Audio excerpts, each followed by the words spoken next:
Hello friends, about of the friends who watch my videos are not subscribed, and I would be really happy if you do so. Also, don't forget to hit the like button and leave your comments. Your interaction makes the content reach everyone and contributes to the growth of the channel. Thank you.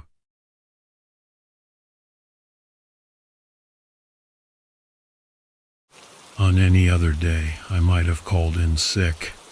But no, there I was, stuck in my uniform, listening to the radio blabber about some lost tourists on the edge of town. Back then, I didn't think much of it.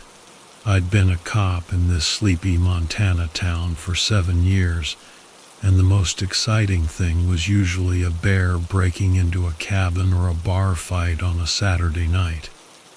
My name is Ben Walker. And I'm not just a small-town cop. I am the cop. The only law enforcement this side of the county line. In a place like this, you do it all. Pulling over drunks, chasing lost kids in the woods, you name it.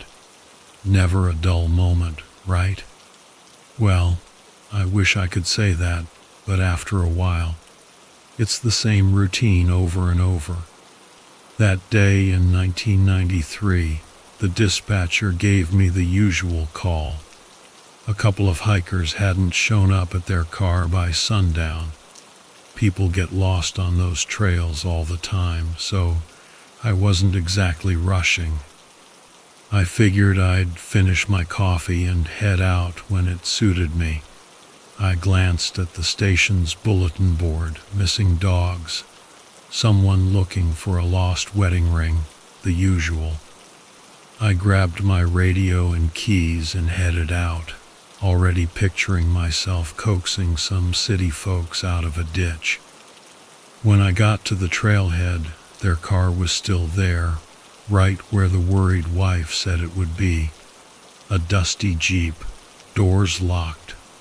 No sign of a break-in. I checked around. No broken branches, no signs of anything unusual, just the forest stretching out on all sides. You'd think I'd have had some sense of foreboding, something to set the mood, but it was quiet, almost peaceful. The only sound was the wind in the pines and the distant rush of the creek somewhere down the ravine. I started my hike, wondering if I'd get a couple of free beers out of this when I found them as a reward for my bravery. After about 30 minutes, I reached a clearing that led deeper into the wilderness. The trail split in two, one continuing on the marked path, the other an old overgrown side trail I didn't recognize, probably long abandoned. But the grass was matted down like someone had been through there recently. I probably should have radioed back, let someone know about the detour, but what's the fun in that? I decided to follow the faint trail, thinking maybe the hikers got curious and wandered off. About 15 minutes down, the forest started to close in, trees tighter together, branches hanging low like fingers brushing your hair. Then I saw it, the first sign of trouble. A backpack, torn to shreds, lying in the dirt. My heart sank a little. No blood, but it looked like something big had gotten to it. I bent down, sifted through the mess, and found a wallet inside. Charles Tate, one of the missing hikers. I radioed it in, but the static that came back told me I was already too deep in the woods for anyone to hear. Just as I stood up, I heard it, a sound so far away at first, I thought I'd imagined it, a sharp, guttural scream, almost animal-like, but wrong, too human to ignore. It came from deeper in the woods, just beyond where the trees turned into a black wall of trunks. Now, I'm not the type to scare easy, but something about that noise made me pause. For a split second, I considered turning around, heading back to the car and waiting for backup. But then my ego kicked in. People depended on me, and damn it, I was the sheriff. What was I going to do? Just leave? I kept walking. It wasn't long before I reached a small ridge that sloped down into a narrow ravine. The earth was soft, the kind that makes you slide if you're not careful. But what caught my attention wasn't the terrain, it was the smell. Rot. Not like roadkill or something left in the sun for too long. This was worse. It was the kind of stink that clings to the back of your throat, makes your eyes water, and makes your brain scream at you to turn around and get the hell out. The ravine was littered with carcasses, not just animals either. I'm talking human remains, legs twisted at impossible angles, faces frozen in grotesque contortions of fear. They were piled up in a heap at the bottom like someone, or something, had dragged them there. I gagged, stepping back, my mind reeling. There had to be at least 5 bodies, maybe more, all in various stages of decay. And above it, perched like some sick trophy on a rock, was something I can barely describe. It was hunched over, its long, sinewy arms dangling down, clawed fingers twitching. Its face was twisted, like it had been stitched together from different animal parts of it resembling a wolf, but with jagged, too long teeth. The rest of it, I don't know. But it wasn't human. It was watching me. For a split second, we locked eyes. No, not eyes. I won't say it had those. Whatever it was, it didn't need them. It just knew where I was. It made this low, wheezing sound, like it was laughing, enjoying the fear I was trying to swallow down. I'm not ashamed to admit it. I ran. Hard. I was halfway up the ridge when I heard it behind me, moving fast, like it had dropped onto all fours and was closing in. I grabbed my pistol and fired blindly behind me. A few shots went wide, but one hit. I heard it yelp, the sound more like metal scraping against stone than an animal in pain. But that didn't stop it. I bolted up the rest of the way, my breath coming in ragged gasps. There was no way I was going to outrun it, and I knew it. The thing was playing with me, toying, waiting for the moment to make the kill. That was when I heard another noise, a branch breaking not far from the trail. A man's voice shouted out, followed by the unmistakable sound of gunfire. I turned my head just in time to see someone standing at the edge of the trail, rifle raised. He fired again, and this time the thing screeched, loud enough to shake the ground. The man, a hunter judging by his gear, shouted at me to get up and move. I didn't need to be told twice. We ran side by side, the sound of the creature's limping pursuit still behind us. But it was slower now, wounded, angry. We didn't stop until we reached the clearing again, the safety of the open space giving me just enough courage to glance back. The thing had stopped at the edge of the trees, crouched low, its head tilted in a way that almost seemed thoughtful. Then it turned and disappeared into the forest, leaving me standing there, shaking and alive. I never found out what it was, and I didn't care to. The bodies were enough. It took 2 days for the state authorities to arrive and clean up the mess. They chalked it up to wild animal attacks, a bear or something, despite the sheer number of bodies. Me, I didn't argue. I filed my report, went home, and didn't talk about it again. No one believed the part about the thing in the woods, and honestly, I didn't care. People die out there all the time. I quit a week later. They could have the job.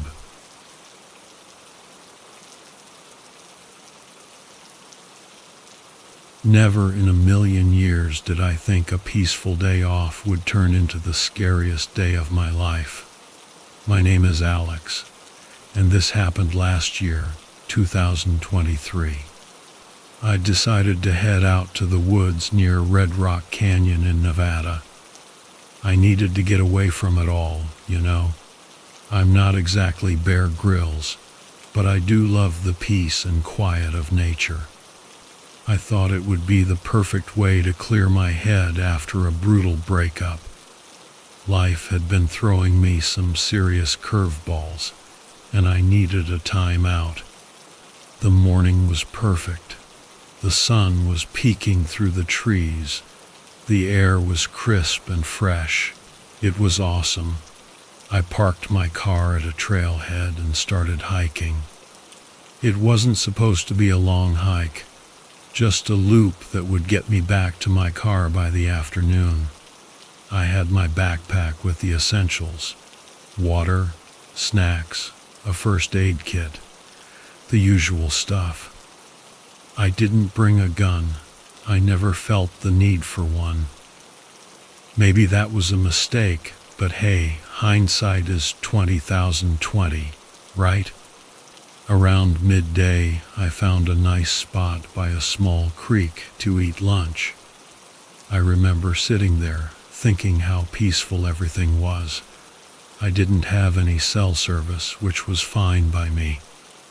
It forced me to disconnect, to just be in the moment.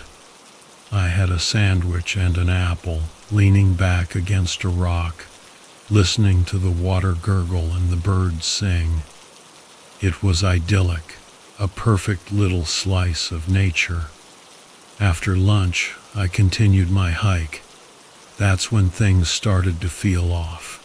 The forest had gone silent. No birds, no rustling leaves, just an eerie silence. I shrugged it off at first, thinking I was just overreacting, but then I saw something that made my heart skip a beat. Ahead of me on the trail were footprints, huge ones, way too big to be human. I'm no expert tracker, but I knew these weren't from any animal I'd ever seen. Curiosity got the better of me. I followed the prints which led off the trail and deeper into the woods. I don't know what I was thinking. It felt like something out of a mystery novel, and I couldn't help myself.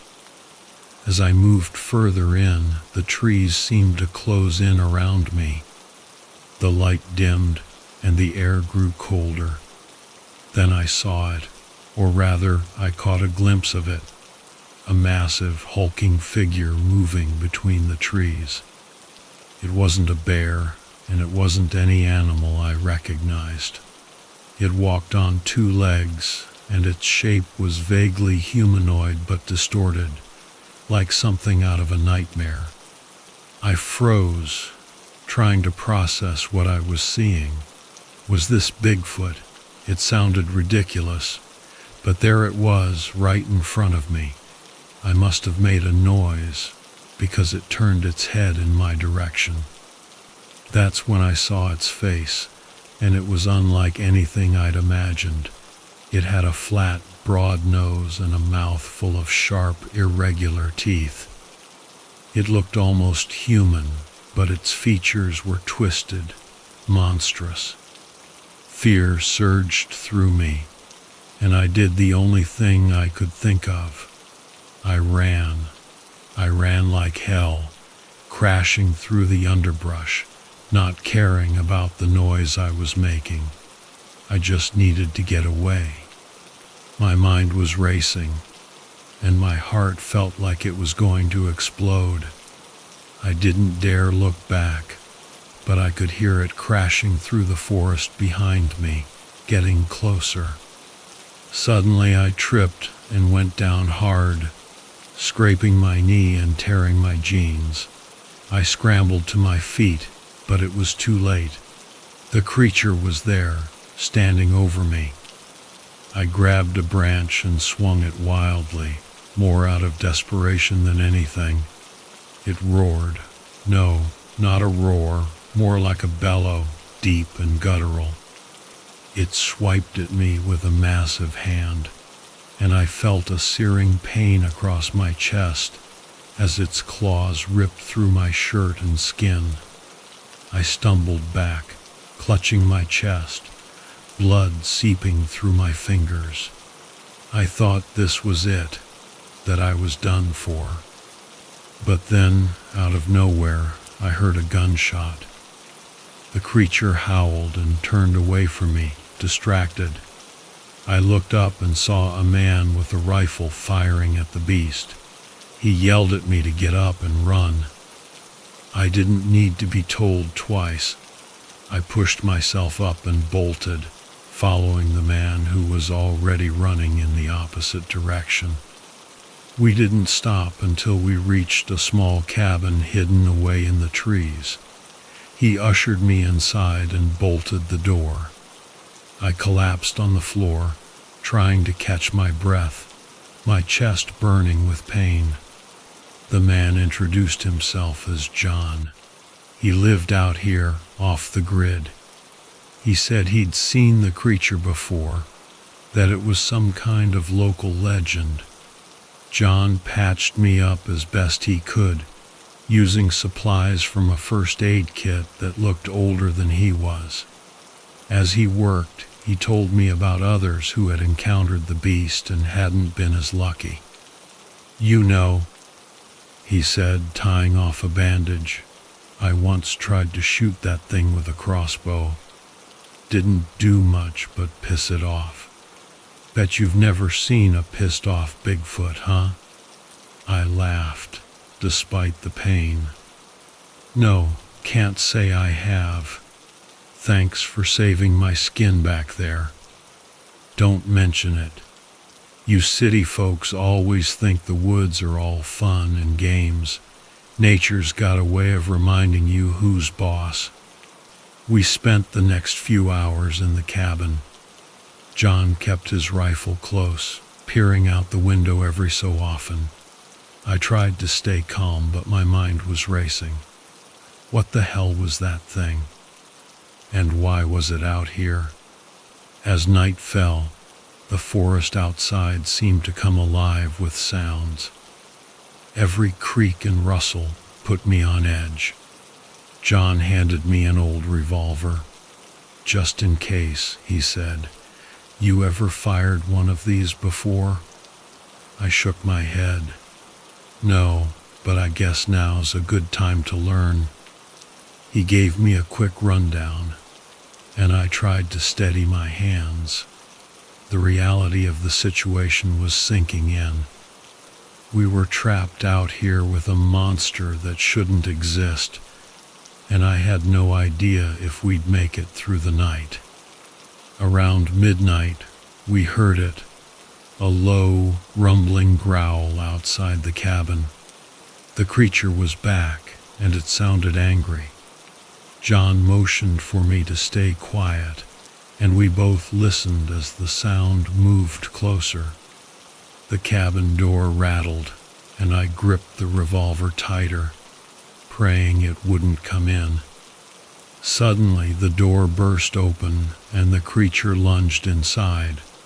John fired his rifle, hitting it square in the chest, but it barely flinched.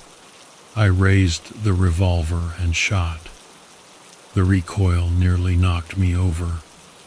The bullet hit its shoulder, and it roared in pain. John yelled at me to keep shooting, and I did. emptying the chamber into the beast. It staggered back, blood oozing from its wounds, but it wasn't done. With a last desperate effort, it lunged at John, claws outstretched.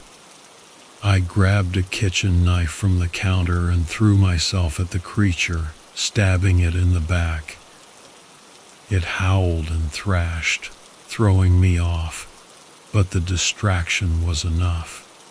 John fired one last shot, hitting it in the head. The creature fell, crashing to the floor with a final shuddering breath. We both stood there, panting, staring at the lifeless body. I couldn't believe it. We'd killed it. I slumped against the wall, feeling the adrenaline drain away. John lowered his rifle and looked at me with a grim smile. "Hell of a day, huh?" "Yeah," I said, my voice shaky. "Hell of a day." The aftermath was a blur. John called in some favors, and a few locals came to help us deal with the body.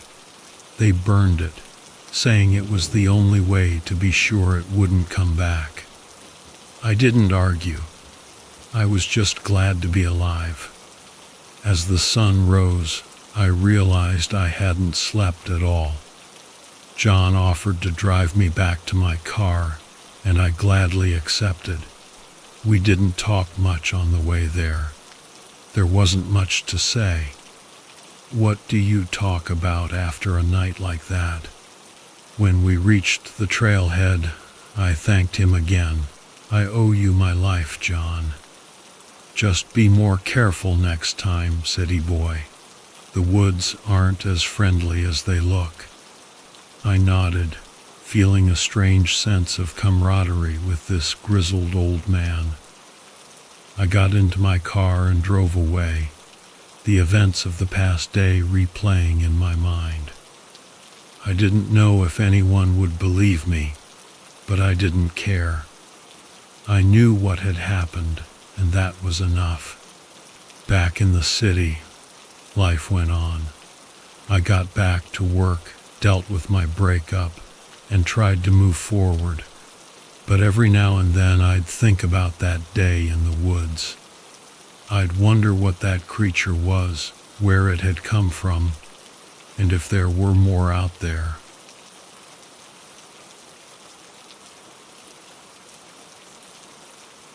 It all started with me wanting to escape the daily grind. Work had been crazy lately, and I desperately needed a break. So I decided to take a solo RV camping trip. The open road, the serene nature, it seemed like the perfect getaway.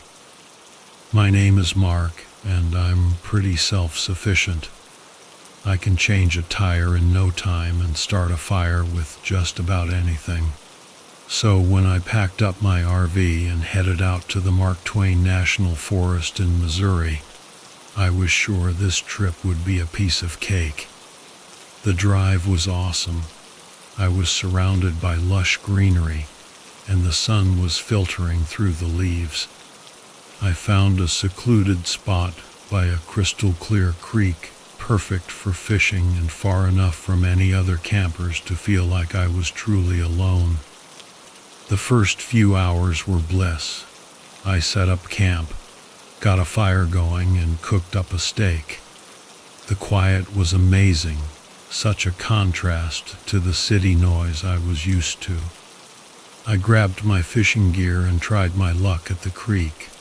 The water was clear and cold, and I could see fish darting around. I caught a couple of decent-sized trout for dinner. Everything was going great until the sun started to set. As darkness crept in, the forest's vibe totally changed. The soothing sounds of nature were replaced by an eerie silence with occasional rustles in the underbrush.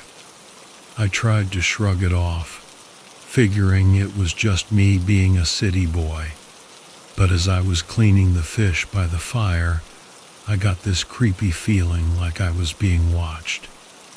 I scanned the tree line, but all I saw was darkness. I laughed at myself for being so jumpy. I finished dinner and settled into a camp chair with a beer. The fire crackled, sending sparks into the night sky. I was finally starting to relax when I heard it, a twig snapping in the darkness.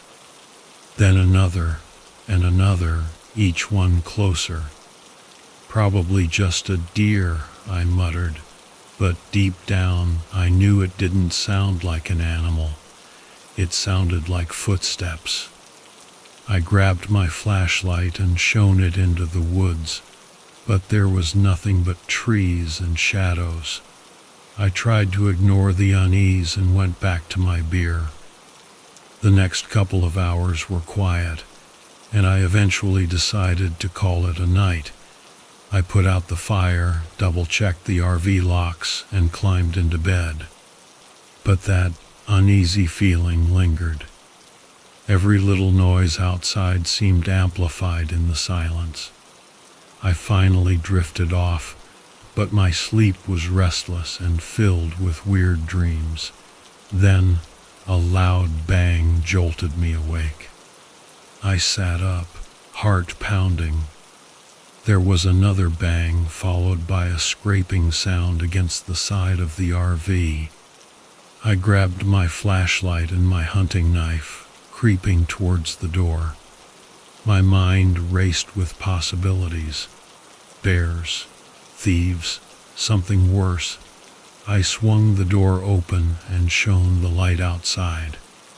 Standing by the front of the RV was a figure, a tall, broad-shouldered man with a wild look in his eyes. He was filthy, his clothes torn and covered in grime. In his hand he held a crowbar, which he'd obviously been using to try and break in. "Hey, what the hell do you think you're doing?" I shouted, trying to sound braver than I felt. The man didn't answer. He just stared at me, his eyes glinting in the flashlight beam. He took a step forward, and I noticed the blood smeared across his face and hands. My heart raced, and I tightened my grip on the knife. "Back off, man. I'm armed," I warned, hoping to scare him away. He smiled, a chilling expression that sent shivers down my spine. "Not here to chat," he said, his voice raspy and menacing. He lunged at me, swinging the crowbar. I dodged, barely avoiding the blow, and slashed at him with the knife, catching his arm. He growled in pain but didn't back down. We struggled, the flashlight falling to the ground and plunging us into near darkness. The fight was brutal. He was stronger than I expected. I managed to land a few more hits with the knife, but he kept coming, driven by some primal rage. We tumbled to the ground, grappling for control. In the chaos, I managed to kick him off and scrambled to my feet, grabbing the flashlight. I shone it on him as he got up, blood dripping from his wounds. He didn't seem to care. He charged at me again, and I realized this wasn't just some random camper. This man was out for blood. I darted back into the RV, slamming and locking the door. I could hear him outside, banging on the walls and windows, trying to find a way in. I grabbed my phone and dialed 911, my hands shaking. 911, what's your emergency? There's a man trying to break into my RV. He's attacking me. I'm at Mark Twain National Forest, near the creek. I blurted out, my voice trembling. Stay on the line, sir. Help is on the way, the operator assured me. The banging intensified. I could hear the man shouting incoherently. I backed away from the door, knife in hand, ready to defend myself. Minutes felt like hours as I waited, the sounds of the attack echoing in the small space. Finally, I heard sirens in the distance. The banging stopped, and I heard footsteps running away. I stayed put, too scared to move, until the flashing lights of police cars illuminated the area. I opened the door, and the officers rushed in, weapons drawn. "He went that way," I pointed, my voice hoarse. The police searched but found no sign of the man. They took my statement, and I showed them the bloodstains and damage. They assured me they would keep looking and advised me to leave for my safety. I packed up, my hands still shaking, and drove away as dawn broke. I couldn't shake the feeling of being watched, and every rustle in the bushes made me jump. The drive home was a blur, my mind replaying the night's events over and over. Back home, I tried to return to my routine, but the experience haunted me. I kept looking over my shoulder, expecting to see that wild-eyed man. I reported the incident to the park rangers and the local authorities, but they never found him. It was as if he had vanished into thin air. Weeks went by and I tried to put it all behind me. But then, one evening, as I was sitting on my porch, I noticed a piece of paper tucked under the windshield wiper of my car. I unfolded it, my heart sinking as I read the message scrawled in red ink. "I'll be seeing you soon." My blood ran cold. I knew this wasn't over. The man, whoever he was, hadn't forgotten me. He was still out there, waiting. I refused to live in fear, though. I upgraded my home security, got a dog for extra protection, and made sure I was always armed. I wasn't going to let this lunatic control my life. But every night, as I lay in bed, I couldn't help but listen for those footsteps, waiting for the day he would come back to finish what he started. And so the uneasy peace continued, with the memory of that night forever etched in my mind, a constant reminder that danger can lurk in the most unexpected places.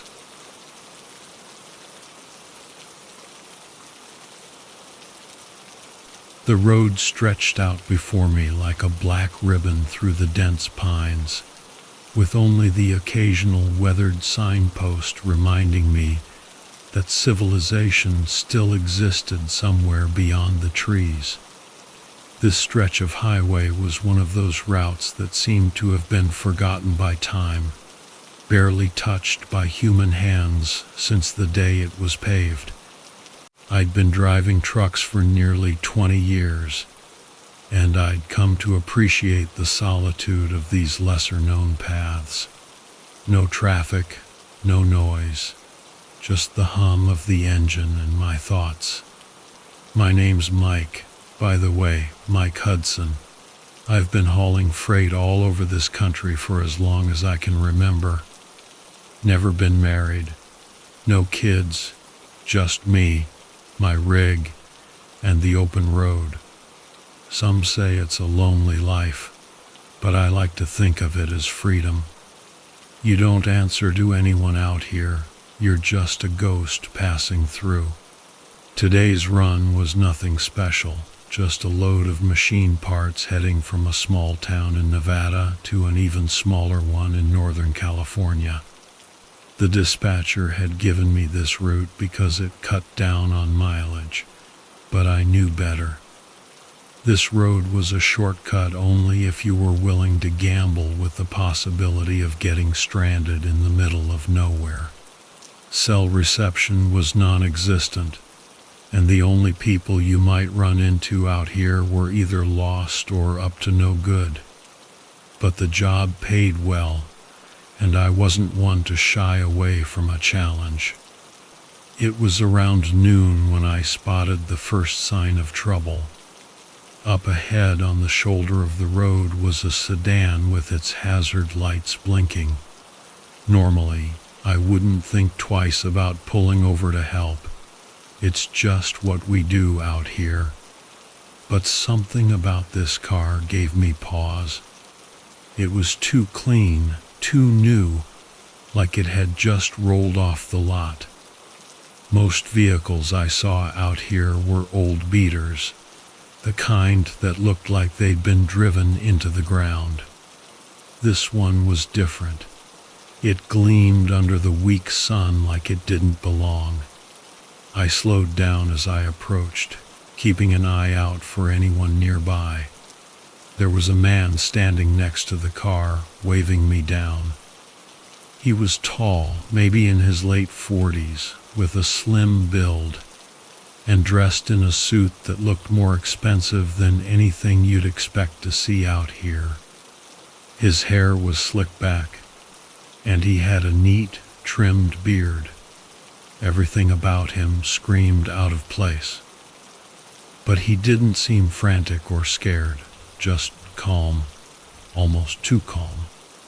I pulled over about 20 feet behind the car and cut the engine, leaving it idling just in case. As I stepped out of the cab, I noticed that the man wasn't alone. There was a woman in the passenger seat, staring straight ahead, not moving. I couldn't see her face clearly, but something about her posture made me uneasy.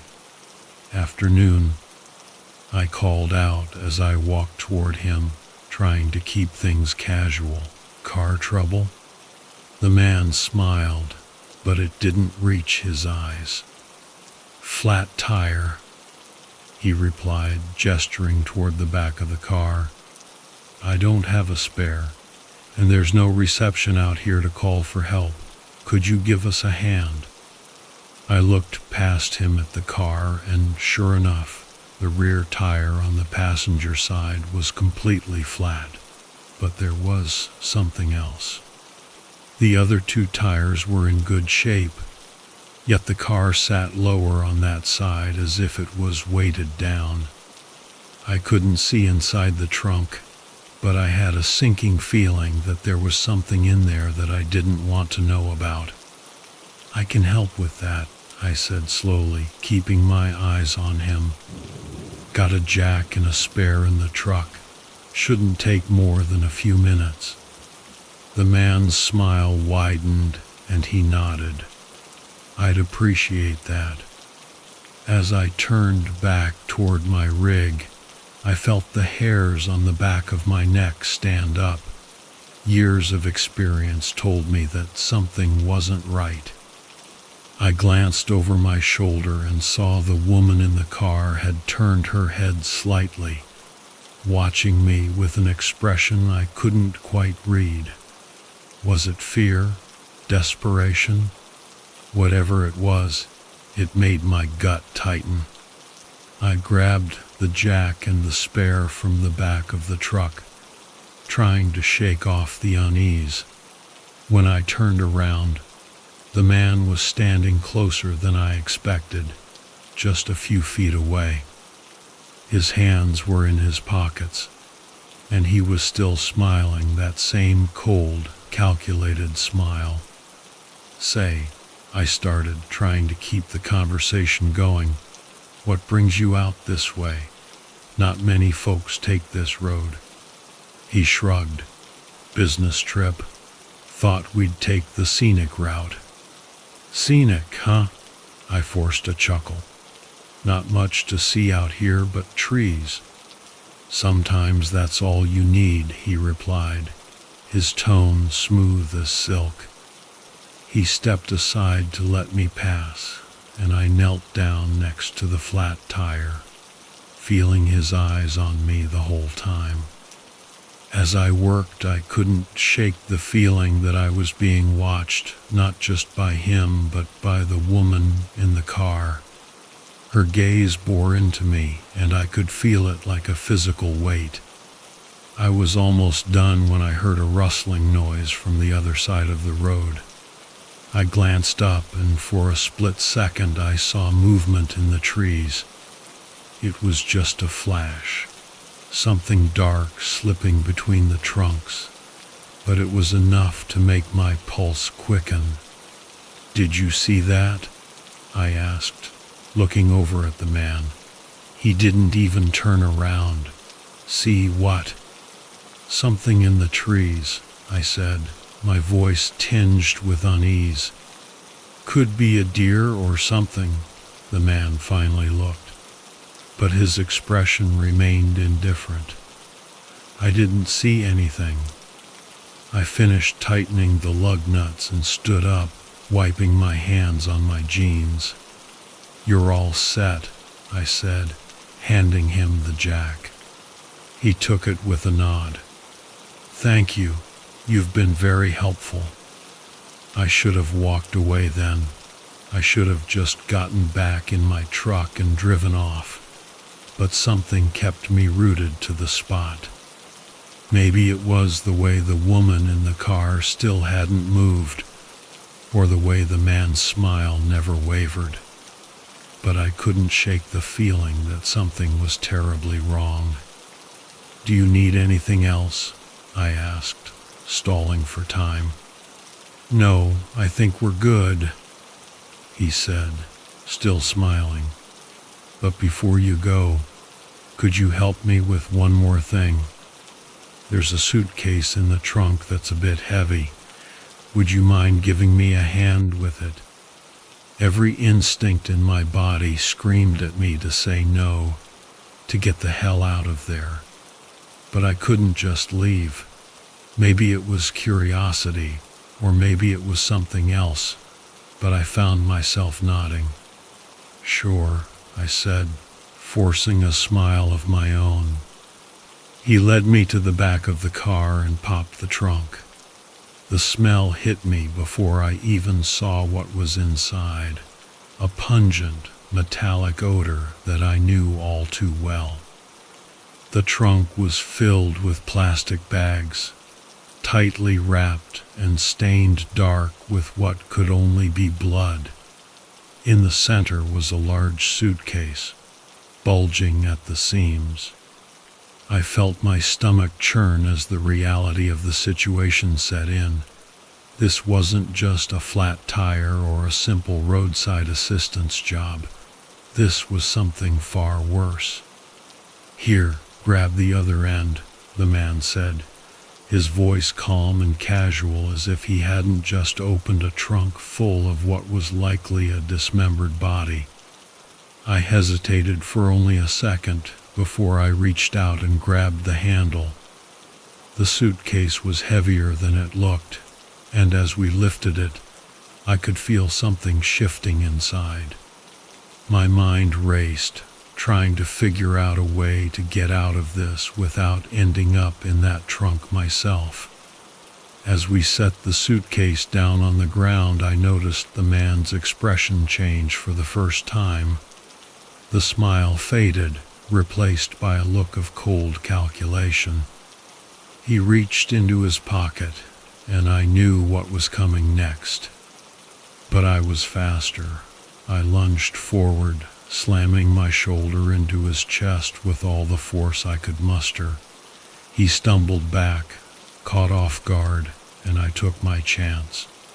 I bolted for the truck, not daring to look back. I heard him shouting something, but I didn't stop. I scrambled into the cab, slamming the door behind me and locking it. My hands were shaking as I fumbled with the keys, but I managed to get the engine roaring to life. In the rearview mirror, I saw the man standing by the car, his expression unreadable.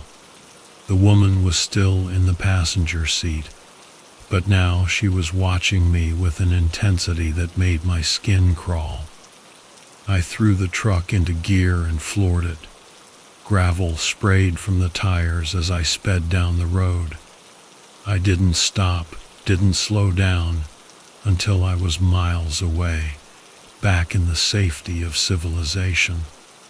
When I finally pulled over at a truck stop, my heart was still pounding in my chest. I reported what I saw to the authorities, and they took my statement.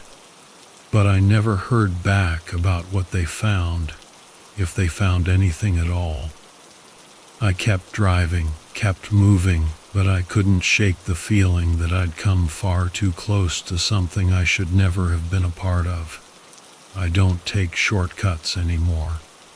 Sometimes saving a few miles isn't worth the risk. And that man with his cold smile and suitcase full of horrors, I hope to never see him again. But I know he's out there somewhere, on a road just like this one, waiting for the next unlucky soul to cross his path.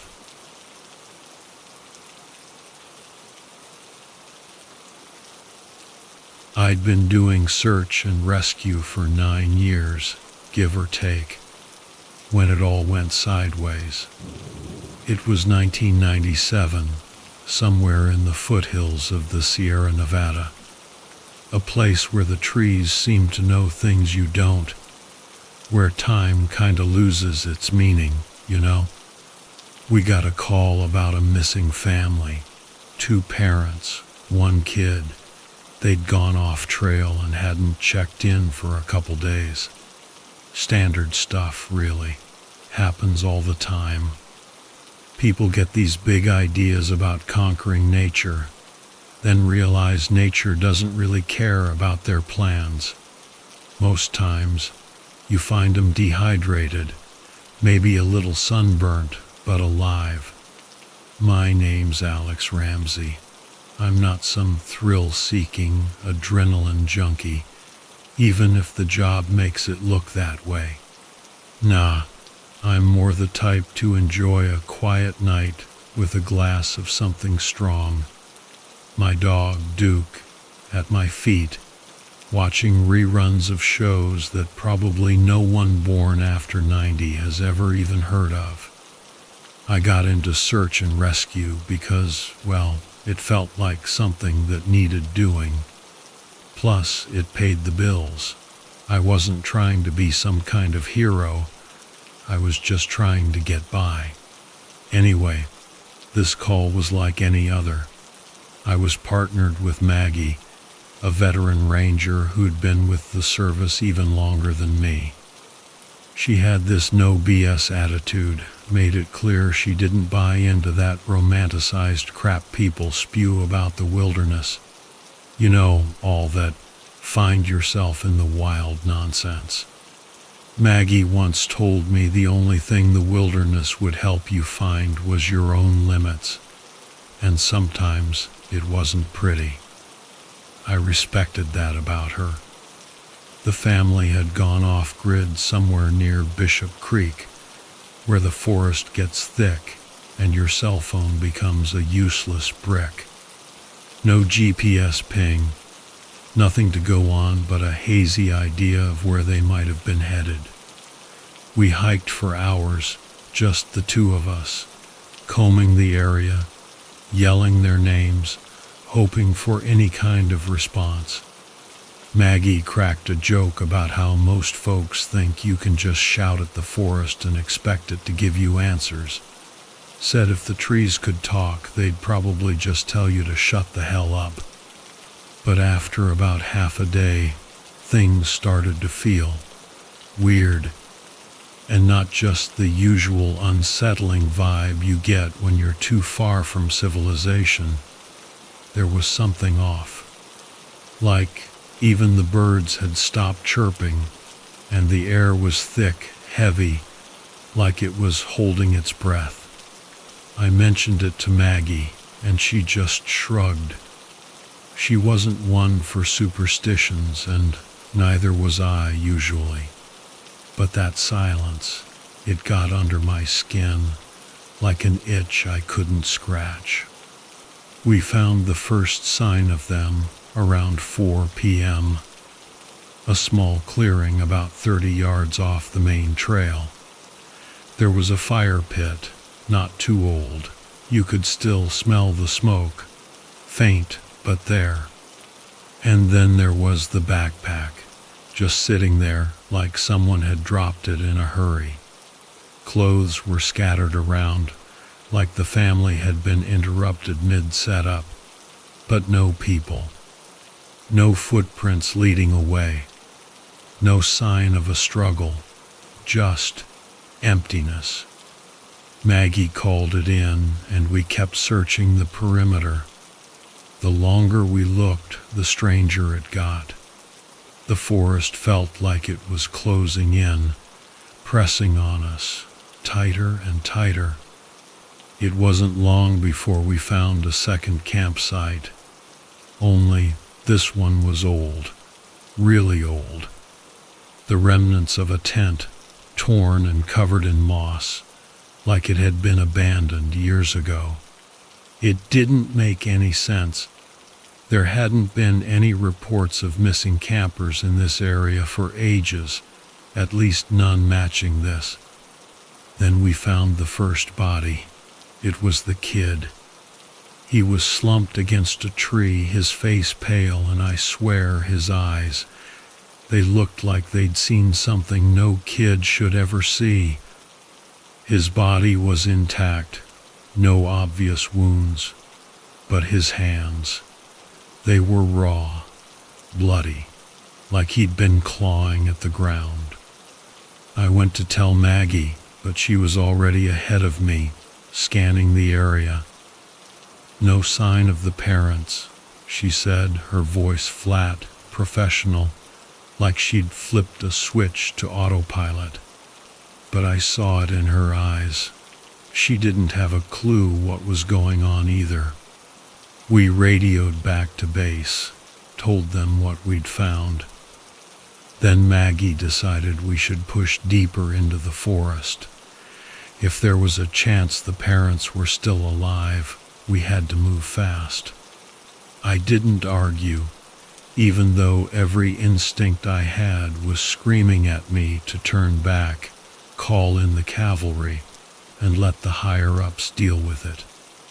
We pushed on, and that's when things really went sideways. I heard something first, something moving through the underbrush, fast, but not like an animal. It was too deliberate, too human. I signaled to Maggie, and we both froze, listening. There it was again, closer this time. We called out, but no one answered. That's when the smell hit us. Rot. Pure, unadulterated rot. Like a carcass that had been baking in the sun for way too long. But there hadn't been any sign of scavengers, no vultures circling, and in my experience, the forest was usually pretty quick to clean up its own messes.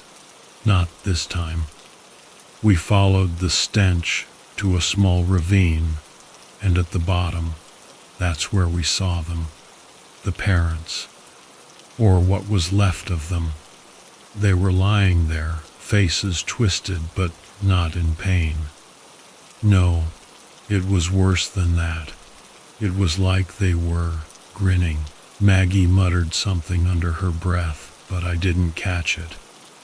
I was too focused on the figure standing just beyond the ravine, watching us. At first I thought it was a person, a man, maybe, with the way it was standing. But when it stepped forward into the light, I realized how wrong I was. Its body was stretched, elongated, like someone had taken a human shape and pulled it out, too far in every direction.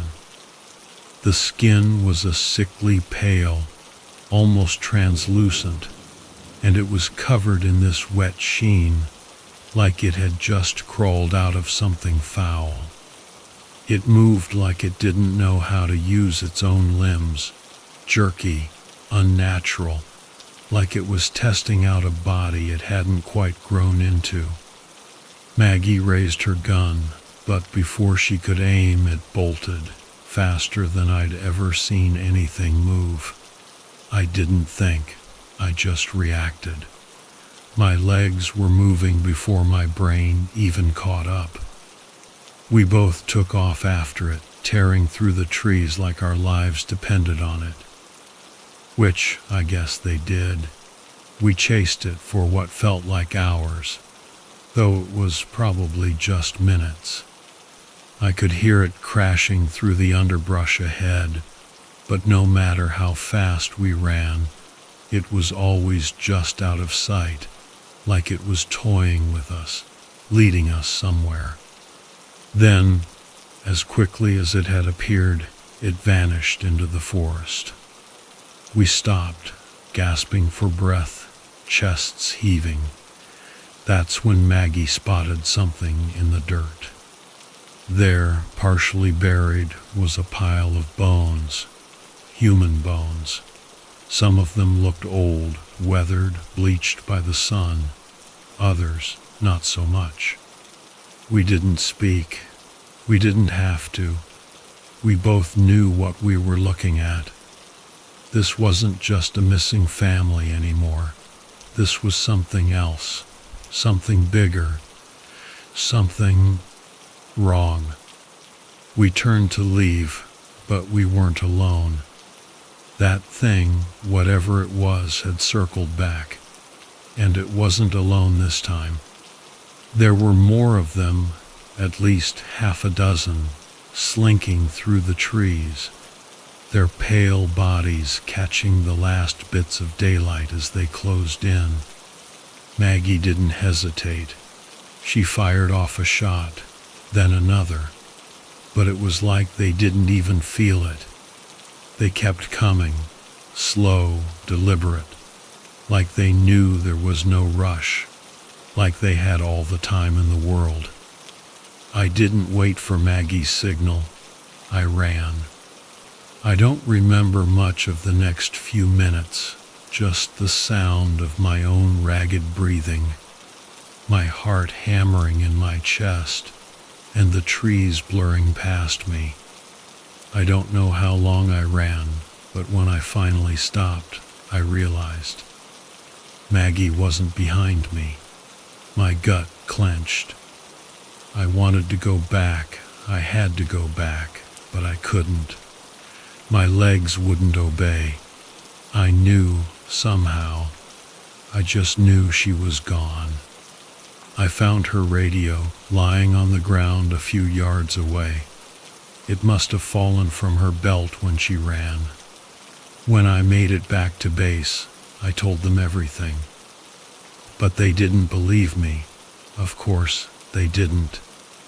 They sent out more teams, and when they didn't come back, they closed off the area, blamed it on a landslide or some other natural disaster. Standard procedure, cover your ass. I'm not stupid. I know what I saw, even if I can't explain it. Maggie's still out there, or what's left of her, and those things, whatever they are, they're not human. Not anymore. I quit the job a week later, told them I needed time off. But the truth is, I'm not going back into those woods. Not for all the money in the world. Sometimes, late at night when Duke is snoring softly at my feet, I see their faces in my dreams. The family, Maggie, and those pale, twisted figures.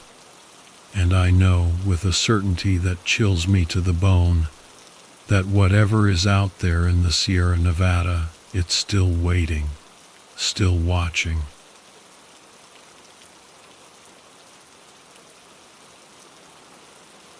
It was 2204, and I was 8 years into my gig as a park ranger at Mount Baker Wilderness in Washington. To be honest, the job was mainly a way to avoid staring at the walls of my cramped apartment in Bellingham. My mom always said I had a knack for picking careers that would either kill me or make me miserable, sometimes both, depending on the day. I didn't wander into this job dreaming about wildlife conservation and serene mountain vistas. It was more about escaping the realization that I wasn't cut out for a desk job. I loved being outdoors, so I figured, why not get paid for it? This wasn't about saving the world. It was about surviving. And I'm not talking about bears or mountain lions. I'm talking about those quiet nights when your own thoughts become unwelcome guests. It started out like any other morning. I was patrolling the western edge of the park near Mount Shukan, following up on a report of illegal camping from some out-of-state hunters. Usually, these things ended with me telling folks to pack up and leave, maybe slapping them with a fine if they got smart with me. But when I got to the site, it was clear no one had been camping there. The place was trashed. Food wrappers, broken bottles, even a half-buried jacket. It was like they'd left in a hurry. The thing that really got me was the smell. At first it was faint, like a deer carcass baking in the sun. But as I got closer to the clearing, it hit me full force. My stomach lurched, and I had to grab a tree for support. I thought maybe a bear had dragged something out there, but the smell wasn't right. Bears leave a metallic, almost clean scent, especially if the kill is fresh. This was different, rancid, like something had been rotting for days. I radioed headquarters, told them I might have a poaching situation or worse, and that I was going to investigate. Standard procedure, right? Even then, I had a knot in my gut telling me to get the hell out of there.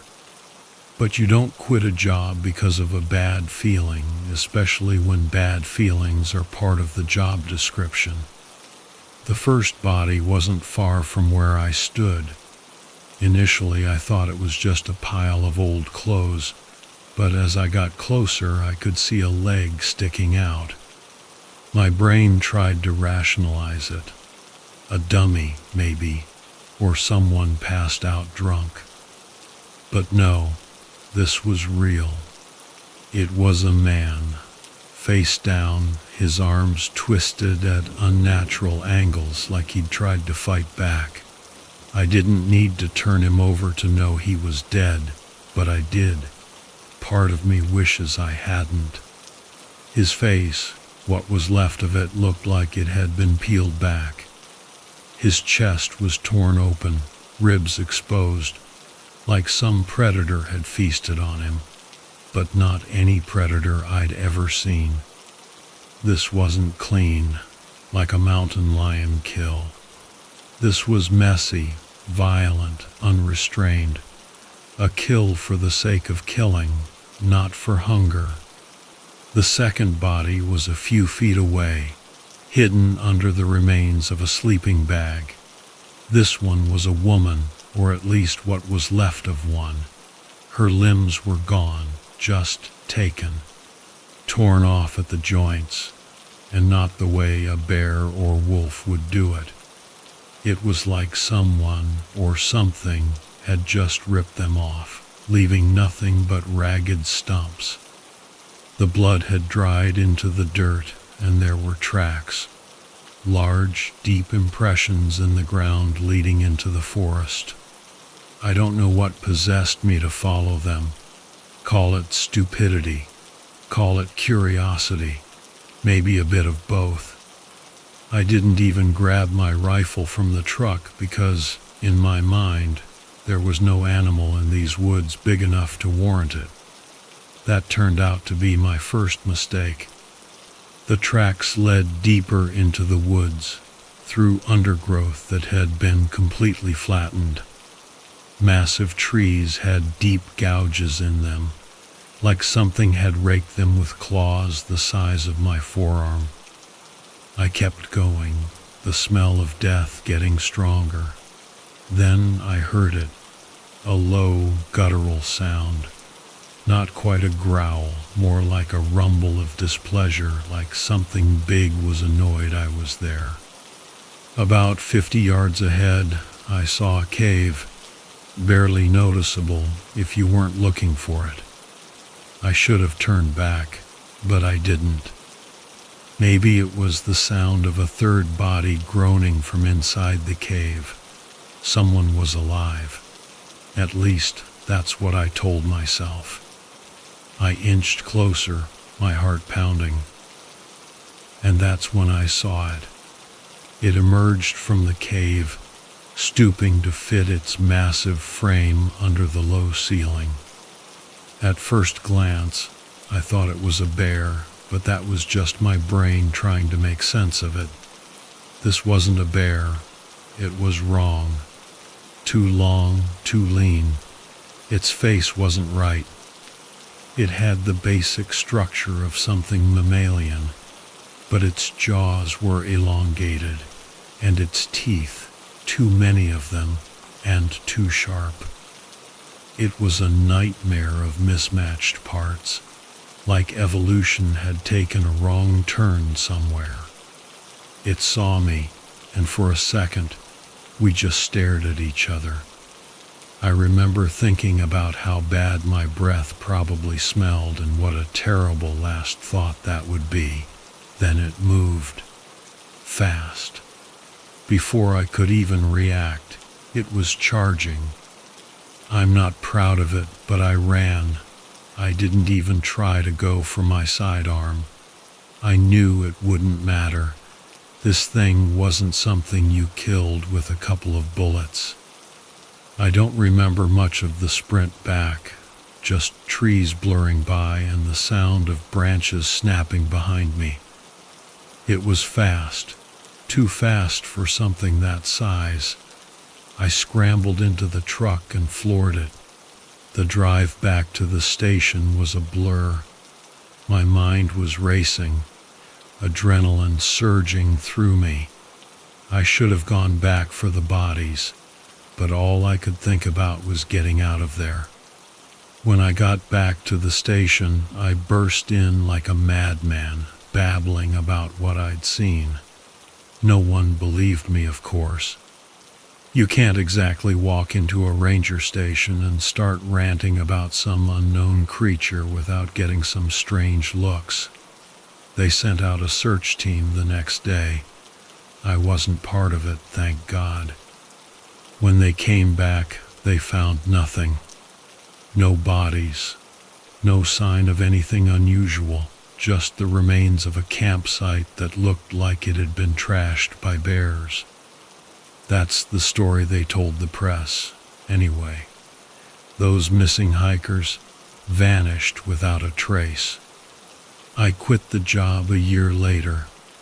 Maybe it was cowardice, maybe self-preservation. I couldn't shake the feeling that I'd been marked by that thing, like it had let me go as a game.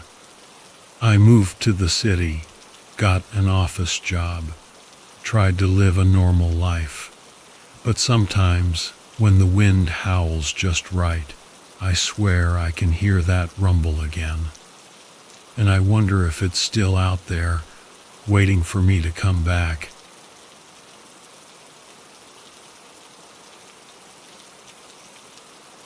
Okay, so life was pretty damn good to me up until the summer of 2008. I was a small-town cop pulling regular shifts in Warren, Pennsylvania. Quiet little place, you know. The kind of town where the most exciting thing that usually happened was Mrs. Henderson's cat getting stuck up a tree or old Mr. Johnson complaining about teenagers skateboarding too loud. Not exactly the high-stakes action I pictured when I first signed up at the academy. But hey, it paid the bills. You gotta do what you gotta do, right? Name's Ethan Hayes, by the way. I'd been on the force for about 6 years at that point. Wasn't some green rookie trying to make a name for myself. But I wasn't some jaded old-timer either. Just kinda cruising along, somewhere in the middle. Most of my free time was spent fishing or tinkering with my beat-up old boat. Funny how you can get so wrapped up in fixing something like that. Makes you feel like you've got everything under control, even when you don't. Anyway, I never in a million years thought I'd be the guy who ended up knee-deep in something like this. The call came in mid-afternoon. Dispatch said it was a weird one. Some kids had gone missing up in the Blackwood Forest Reserve, about 10 miles outside of town. I remember sighing, figuring it was just a couple of dumb teenagers who got lost trying to find a private spot to sneak a few beers or smoke some weed. Happened all the time. I told dispatch I'd check it out, grabbed my flashlight, and headed out in the cruiser. Now, Blackwood Forest ain't the kind of place people just wander into for a picnic. It's dense, overgrown, and the trails are barely marked. Trees are huge, like they're trying to swallow you whole, and the air is so thick with buzzing insects you can hardly hear yourself think. The whole place practically screams, "Stay the hell out." But, like I said, kids are dumb, and I figured they were probably off somewhere scaring each other with made-up ghost stories. By the time I got to the reserve, the sun was starting to dip a little lower. Not quite evening, but getting there. I parked my cruiser by the entrance, laced up my boots. Gotta have good boots in that place, trust me, and started walking into the woods. Never been much of an outdoorsy guy. Give me concrete under my feet any day. But I'd been out there enough times to know the lay of the land, more or less. About 20 minutes in, I found where the kids had ditched their bikes. 3 of them just tossed haphazardly on the side of the trail, like they were in a major hurry to get out of there. That should have been my first clue, right? Big, flashing red light. But I'm stubborn, so I kept going, telling myself they probably just got spooked by a raccoon or something. The forest was silent, though, not just quiet, I mean silent. No birds singing, no leaves rustling, nothing. I stopped, listened real hard, and all I could hear was my own breathing. I was standing there, trying to figure out why the place felt so damn wrong, when I heard it, the scream. Now, you hear a lot of weird crap when you're out in the woods. Twigs snapping, wind howling. Your mind starts playing tricks on you. But this was different. It was human, no doubt about it, but it was all messed up, like the sound was being forced through a tunnel or something, all warped and twisted. My heart skipped a beat, and before I knew it, I was running, practically sprinting toward the sound. It wasn't long before I stumbled into this clearing, and that's when I saw it. I don't even know how to describe it properly. My brain was trying to make sense of what was in front of me, but nothing was sticking. There was a body, that much I could tell. One of the kids lying there on the ground, not moving. And next to him, crouched down low like some kind of animal, was, well, I want to say it was a thing, but even that doesn't seem right. It looked vaguely human-shaped, but its arms were way too long, almost dragging on the ground when it moved. Its skin was stretched tight over its bones, pale and thin, like it hadn't seen sunlight in 100 years. And its face, it was just flat, featureless. No nose, no mouth, just blank. It turned toward me when I burst into the clearing, and it was like my brain just short-circuited. I froze, just standing there like an idiot. Then it moved, fast, faster than anything that size should be able to move.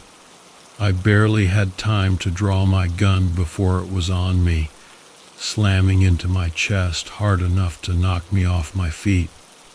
My head hit the ground, and everything went fuzzy. When I came to, I was alone. Well, almost alone. The kid's body was still there, but the thing, the creature, whatever it was gone. I struggled to my feet, ribs aching, and grabbed for my flashlight, which had gotten knocked out of my hand. The beam cut through the trees, but all I saw was darkness and more trees. No movement, no sound. I should have left right then, called for backup, let someone else deal with it, but I didn't. Maybe it was pride, or maybe I was just too damn stupid to know when to quit. Either way, I went deeper into the woods. About 10 minutes later, I found the second kid. He was in worse shape than the first. I won't go into details, but it was clear he hadn't made it out of whatever had attacked him. I felt sick. This wasn't just some wild animal gone crazy. There was something methodical about the way this thing had done this. I started to back away slowly, keeping my flashlight trained on the ground, trying to see if there were any tracks, any sign of what had happened. That's when I heard the rustling. Not the kind you'd hear from a squirrel or a deer. No, this was deliberate. Footsteps, coming from behind me. I spun around, gun raised, but there was nothing. Nothing except more trees and more silence. I kept backing up, my heart pounding so hard I could feel it in my throat.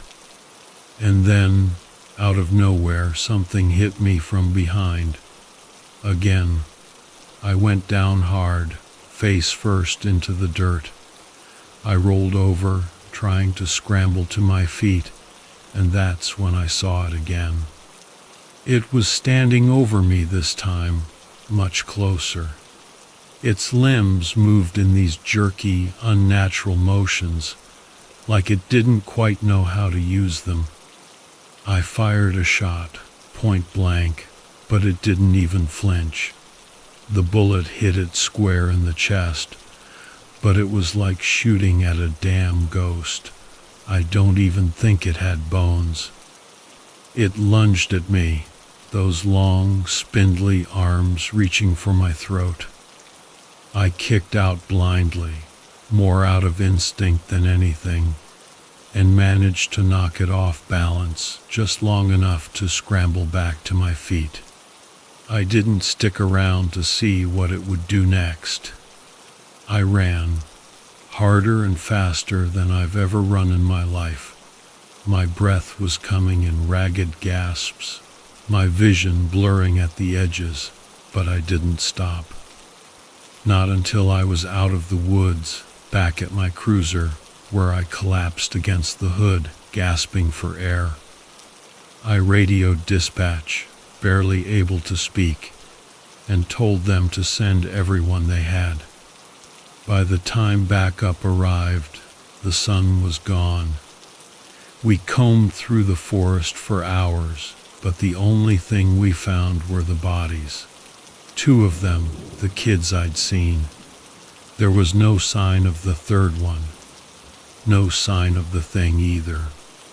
I told my captain, Captain Miller, everything. What I'd seen, what had happened. He just gave me this look, like he didn't believe a word of it. Can't say I blame him.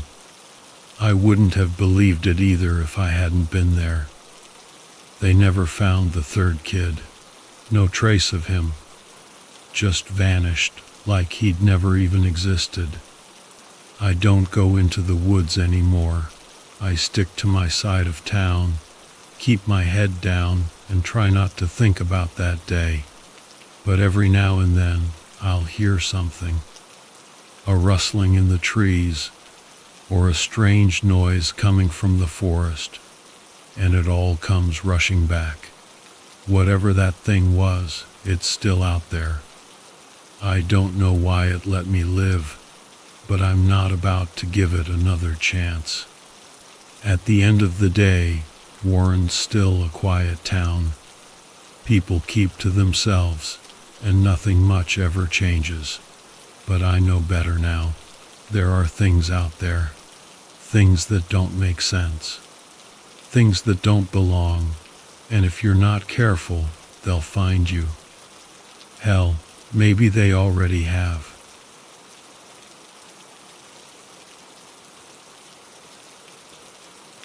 Nobody ever thinks their regular Sunday hike is gonna turn into a total nightmare.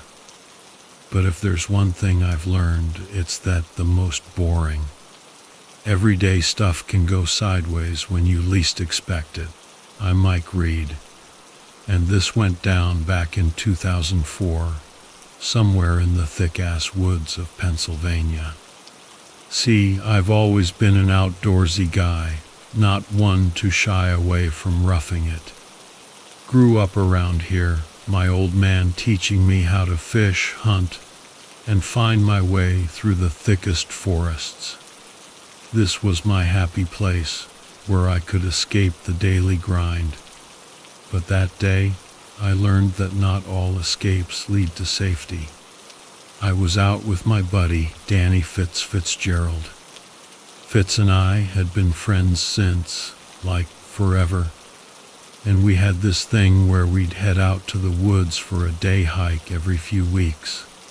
Crack open a couple of cold ones, shoot the breeze, and just enjoy the peace and quiet. It was the perfect escape from the craziness of our jobs, our lives. But that Sunday, we stumbled on something that would screw us up for good. The day started off like any other. Met up at the crack of dawn, backpacks loaded with the usual, water, snacks, and a first aid kit. I had my hunting knife strapped to my belt, more out of habit than anything. Fitz had his old baseball bat, a relic from his high school glory days that he liked to carry for God knows what reason. We always joked about it. We followed our usual trail, winding through thick pines and climbing up to this ridge with a killer view of the valley below. It was our spot, where we just felt at peace. When we got to the ridge, we sat down on a couple of big rocks, popped open our beers, and took in the view. The morning fog was lifting, revealing a bright, clear day. We were in the middle of nowhere, miles from the nearest town, with nothing but nature sounds around us. It was perfect. After a while, Fitz suggested we check out this new path he'd found on a map. It wasn't marked, but it looked like it might lead to a secluded lake. The idea of finding something new got us both excited, so we decided, why the hell not? We packed up our stuff and headed off the beaten path, straight into the unknown. The deeper we went, the quieter it got. The usual sounds of birds and critters seemed to just vanish, replaced by this creepy silence. It was weird, but we shrugged it off, figuring it was just because we were so far out. We walked for about an hour, pushing through thick bushes and skirting around these dense thickets. That's when we saw it, a small clearing with this beat-up cabin in the middle. It looked ancient, like something out of a history book, with its wooden walls covered in moss and vines. The roof had caved in at places, and the door was hanging loose on its hinges. Fitz and I exchanged glances. Our curiosity spiked. We decided to check it out. Looks like no one's been here in ages, Fitz said, his voice barely above a whisper. Yeah, but you never know, I replied, my hand instinctively going to my hunting knife. We approached the cabin real slow, our footsteps crunching on the fallen leaves. As we got to the porch, the smell hit us, this overpowering stench of decay. It was enough to make us gag, but we kept going, covering our noses with our shirts. Let's take a quick look and get the hell out of here, Fitz suggested, his eyes wide with a mix of fear and excitement. I nodded, and we stepped inside. The inside was just as messed up as the outside. Broken furniture, rotting wood, and piles of leaves littered the floor. But amidst the junk, something caught my eye. A small trapdoor in the corner of the room. Check this out, I called to Fitz, pointing at the trapdoor. He came over, and together we pried it open, revealing a dark, narrow staircase leading down into the earth. The stench was even stronger now, almost making us puke. You thinking what I'm thinking?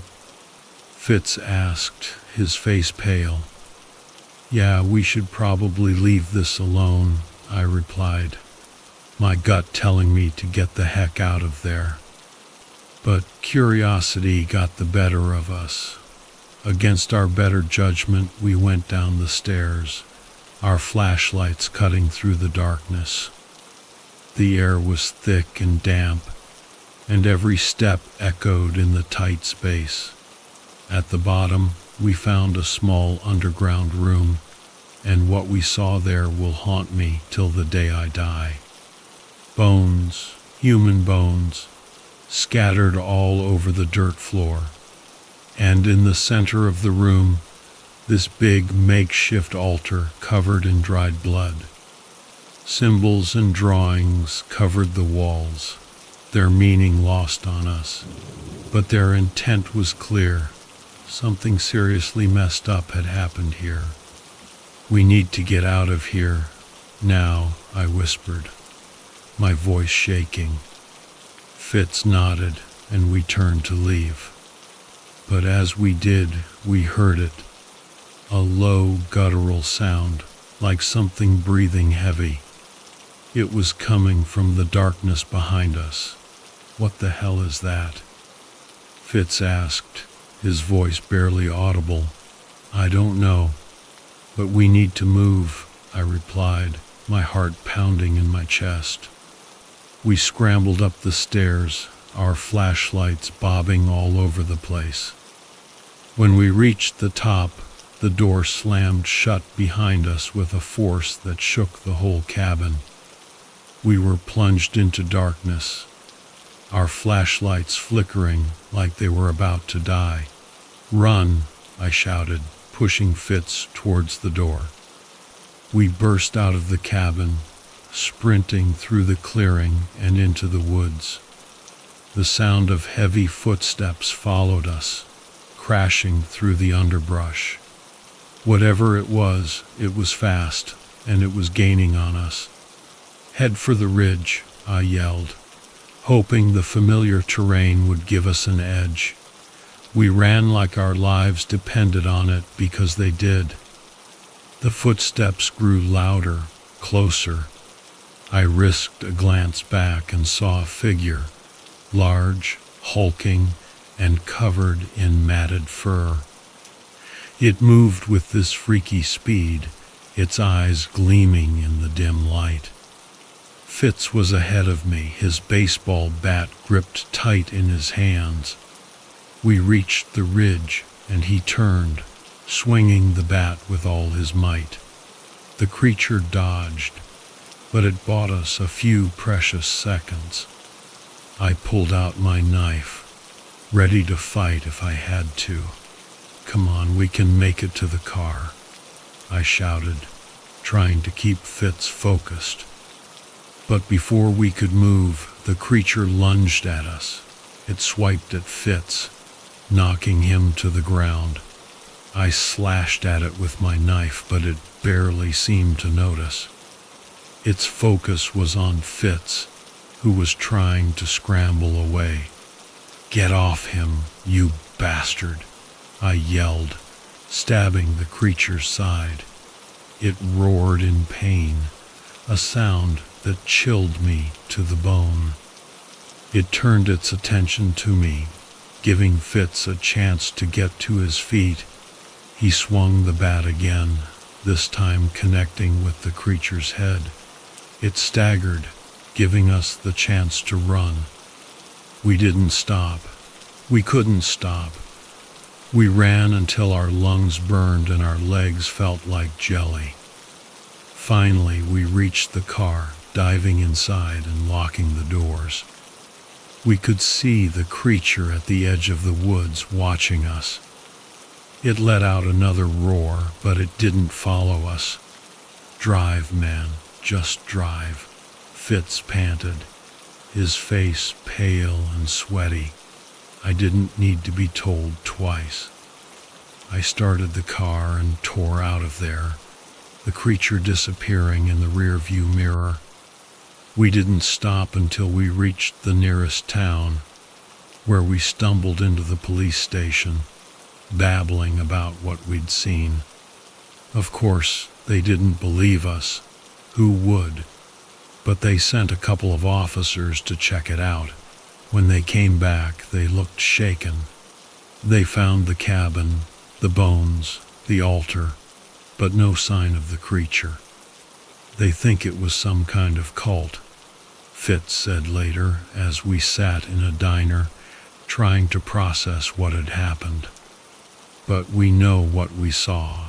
"Yeah, we do," I replied, my mind replaying the events over and over.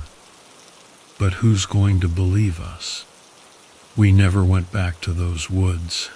I moved away a few months later, trying to put as much distance between me and that place as possible. Fitz stayed, but he stopped going on hikes. We don't talk about that day much, but when we do, there's a look in his eyes that tells me he remembers it just as clear as I do. As for the creature, I don't know what it was or where it came from. But I do know this. There are things in this world that don't make sense, things that hide in the shadows, waiting for some poor sucker to cross their path. And sometimes, those things find you when you least expect it. Years later, I heard rumors about missing hikers and weird sightings in those woods. People talked about a curse, about something evil living there. But I didn't need rumors to know the truth. I had lived it, and I know, deep down, that it's still out there, watching, waiting for its next victim.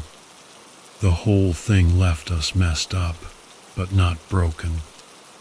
Life went on, but the memory of that day never faded. Fitz and I stayed in touch, though we hardly ever talked about what we'd seen. It was like this unspoken agreement, you know. We didn't need to relive it to know it had changed us. About a year after it all went down, Fitz called me, his voice shaking. Another hiker had gone missing in those woods. The cops were searching, but they hadn't found anything. The news brought back a flood of memories, but there was nothing I could do. I had left that life behind, or so I thought. A few months later, I got another call. This time, it was Fitz's sister. Fitz had gone missing. He had gone back to those woods, alone, determined to find answers, or maybe just to face his fears. He never came back.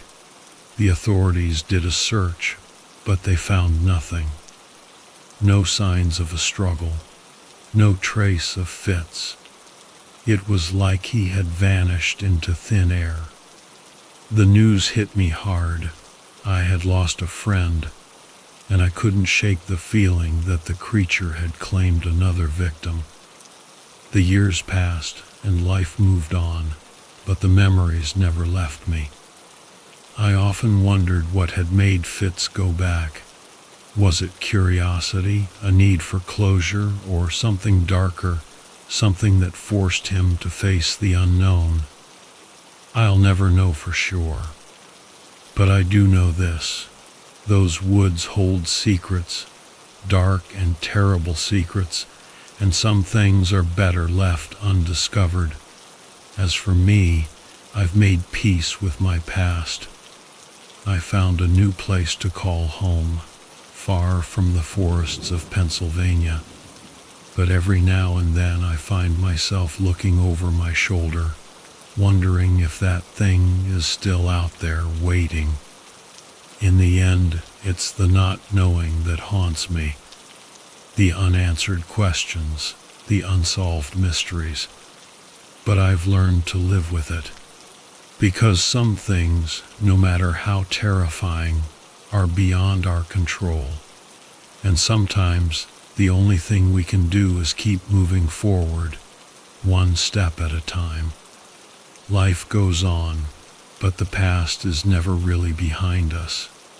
It lingers in the shadows, a reminder of the things we've seen and the things we've lost. And while the future is uncertain, one thing is clear: we are all shaped by our experiences, for better or for worse. So, if you ever find yourself in the woods, far from the safety of civilization, remember this: there are things out there that we can't explain, things that defy reason and logic. And sometimes those things find us, whether we're ready or not. Stay safe and trust your gut, because in the end, it's the little things that can make all the difference. And sometimes those little things are all that stand between us and the unknown.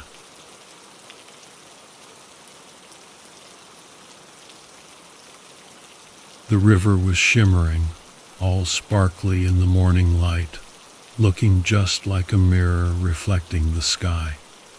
My name's Will Maddox, and let me tell you, I've always had this weird talent for finding trouble, even when I'm trying my hardest to avoid it. That's probably why I thought heading out to the middle of nowhere, along the Suwannee River in Florida, in an RV, was a good idea. I figured it would be a chill weekend, just me and my best bud, Ben Carter. Ben and I go way back to high school. We bonded over fishing and just generally being outdoorsy. Ben's a mountain of a man with this epic beard that makes him look like he should be chopping down trees for a living. But under all that, he's a big softy, the kind of guy who'd literally give you the shirt off his back. So, when he was like, "Hey, let's take my new RV out for a spin," I was all in. We found this sweet spot right by the water, surrounded by all these crazy-looking cypress trees with Spanish moss hanging off them like creepy decorations. The first day was awesome. We fished, we grilled up some killer steaks, and we just shot the breeze, talking about the good old days. By the time it got dark, the air was buzzing with those loud cicada bugs, and every now and then an owl would hoot. We were miles from anywhere, and it felt amazing. As the sun was setting, we decided to chill by the campfire. Ben busted out a bottle of bourbon, the good stuff, and we just sat there, sipping and enjoying the quiet. The fire was throwing these dancing shadows everywhere, and for a while there, Everything was perfect. Then we heard it. This scream, kind of muffled at first, but it totally shattered the peace and quiet. "What the heck was that?" Ben asked, his face all lit up by the fire. "No idea," I said, trying to listen closely.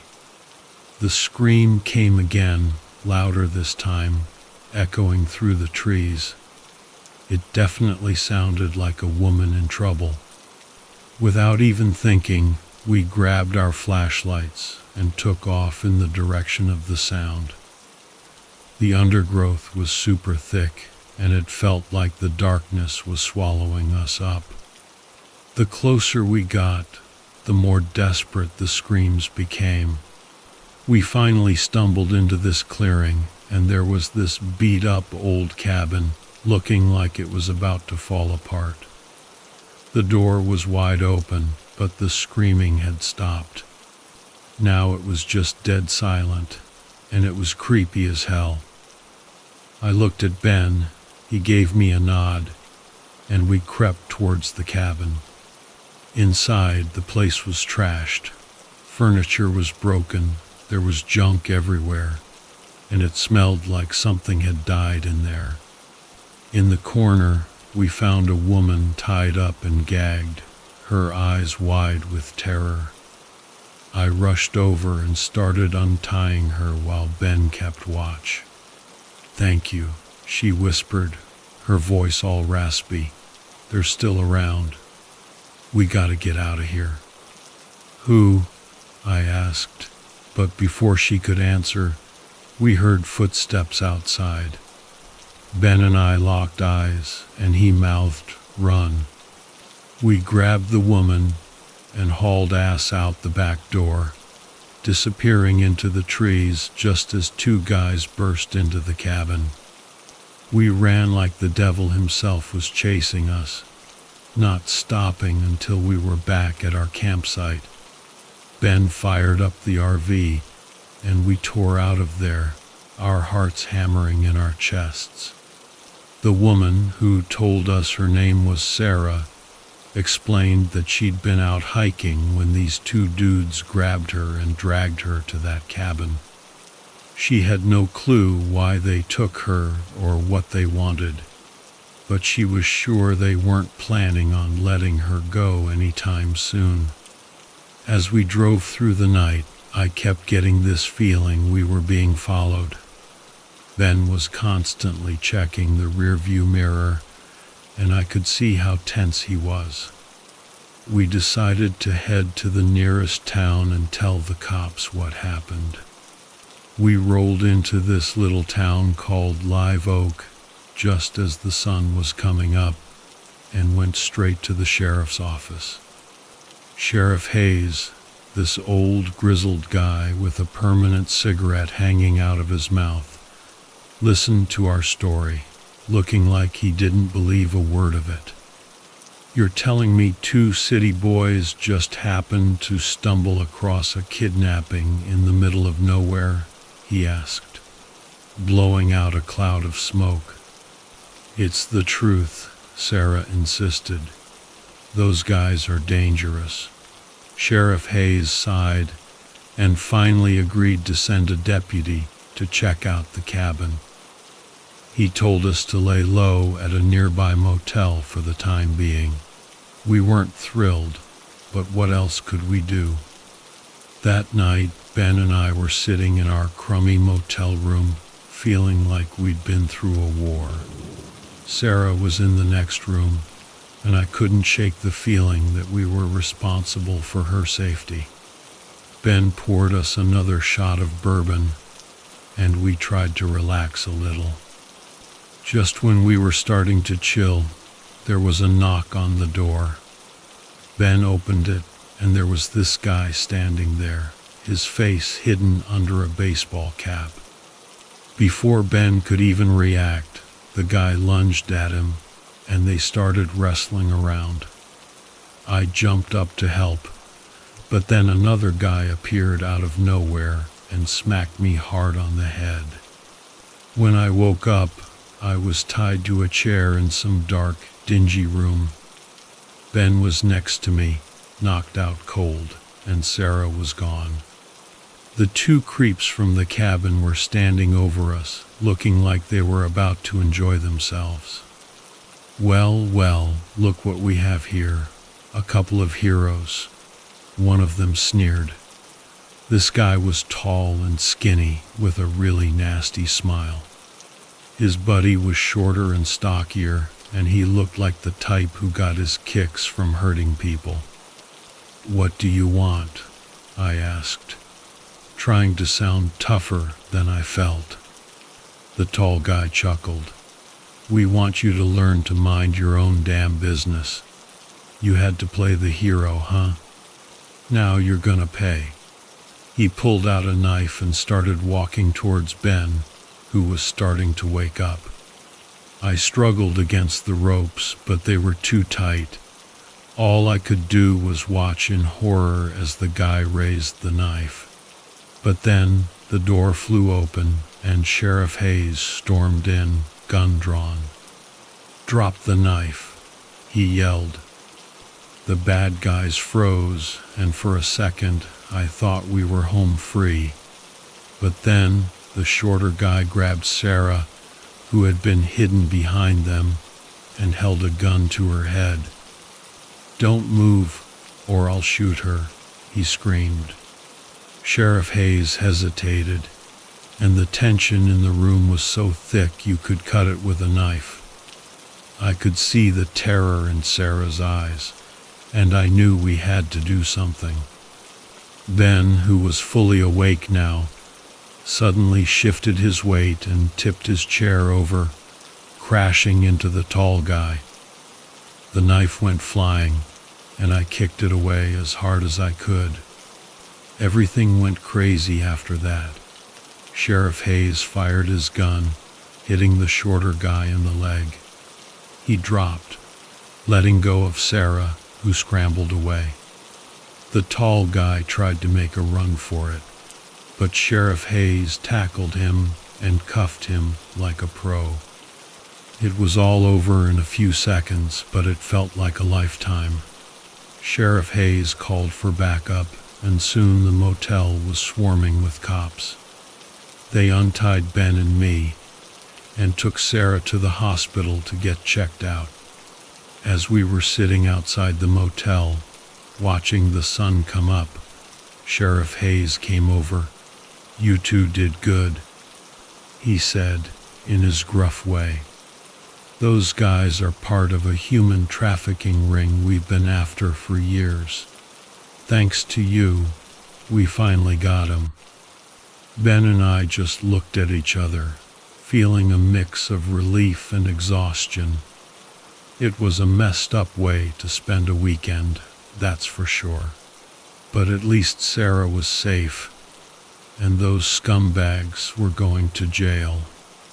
I took a deep breath, feeling the weight of the last 24 hours start to lift.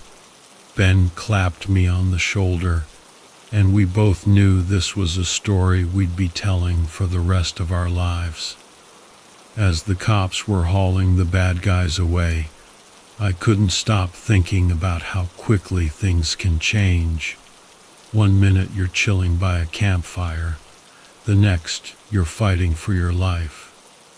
It's a crazy world out there, but sometimes, just sometimes, the good guys actually win.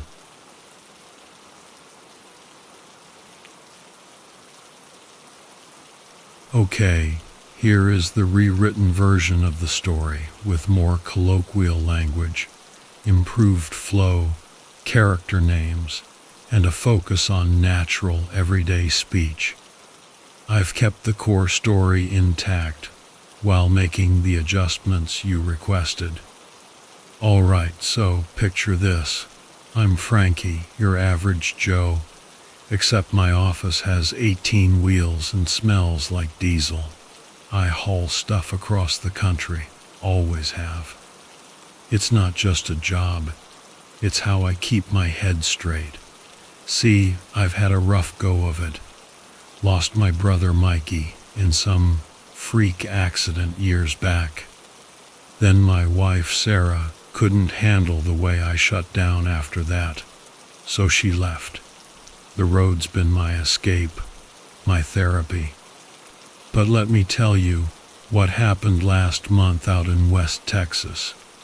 That messed me up, and it ain't got nothing to do with the past. I was on a familiar route, a real lonely stretch of highway past El Paso. Not many folks use it anymore, not since they built the new interstate.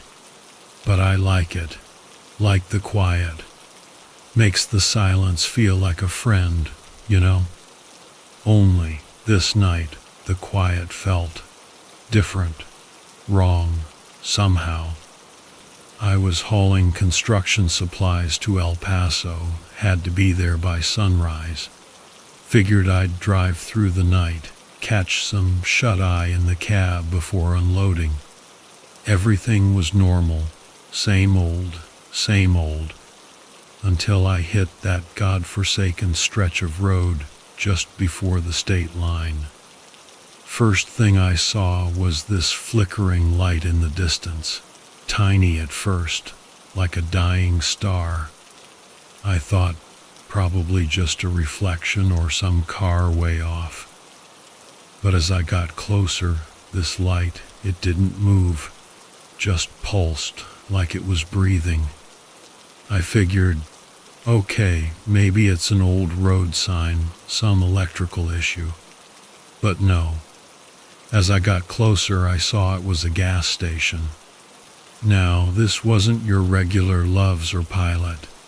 This was one of those old-school joints you never see anymore, with a single, rusty pump and a faded Coca-Cola sign. The lights inside the little convenience store part were flickering like they were about to crap out.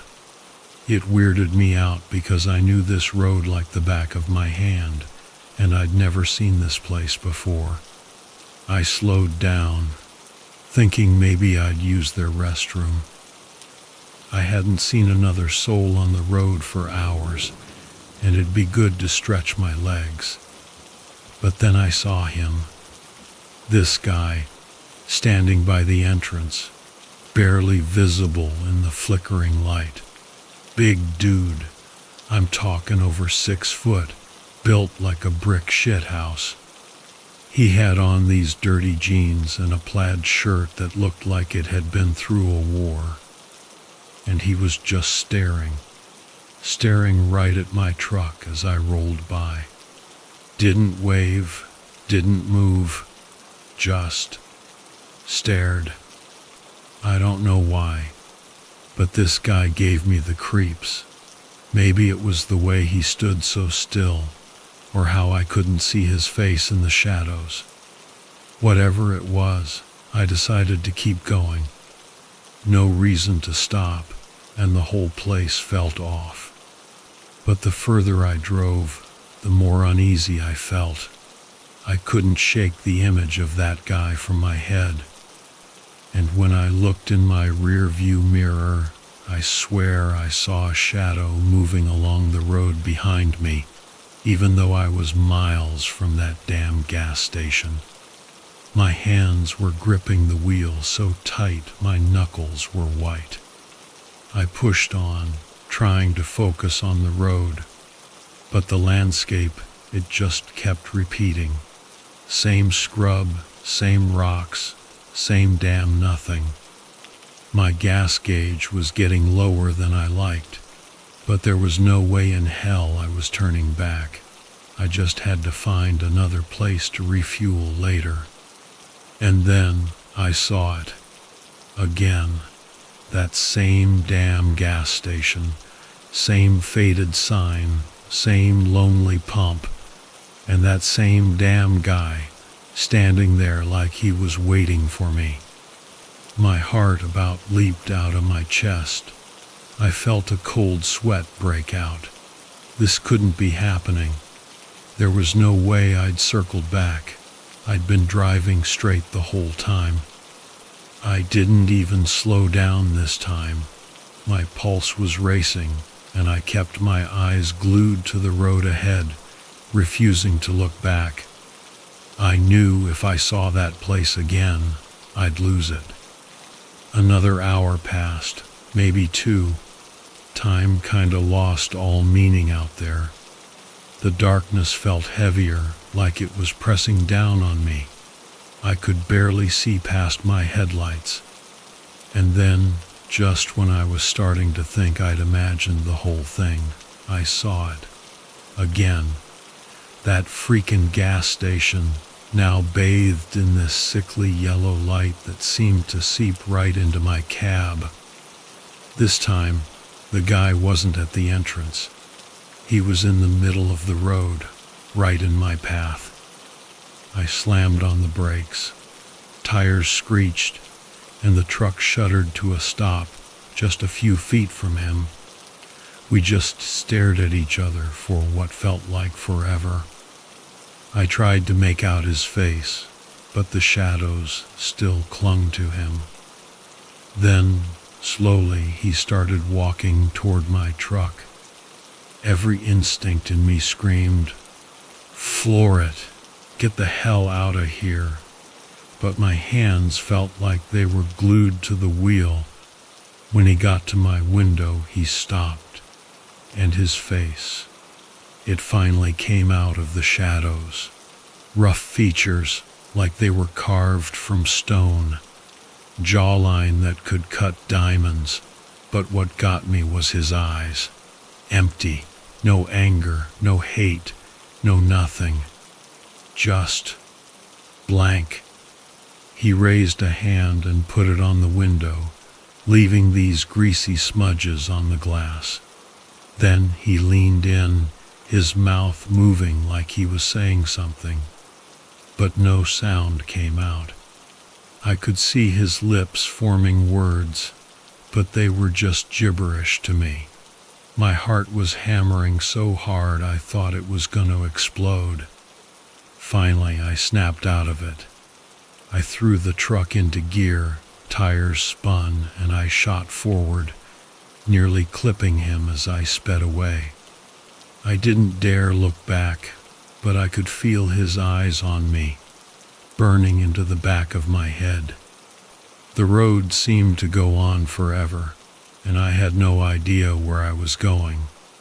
I just drove, knuckles white on the wheel, trying to outrun whatever nightmare I'd driven into. Then, in the distance, I saw lights. Real lights, not the flickering glow of that cursed gas station. It was a rest stop, a modern one, with trucks parked under bright, fluorescent lights and a diner that looked like heaven. I pulled in, shaking like a leaf, parked between two other rigs, and killed the engine. I just sat there for a minute, letting the tension drain out of me. I could see other truckers inside the diner, laughing, talking, being normal in the middle of this twisted night. I reached for the door handle, ready to join them, to find some comfort in being around other people. But as I opened the door, I saw them, dirty fingerprints smudged on the glass. The same ones that guy had left. My heart sank, but I forced myself to get out of the truck. I wasn't gonna let fear win. Not now.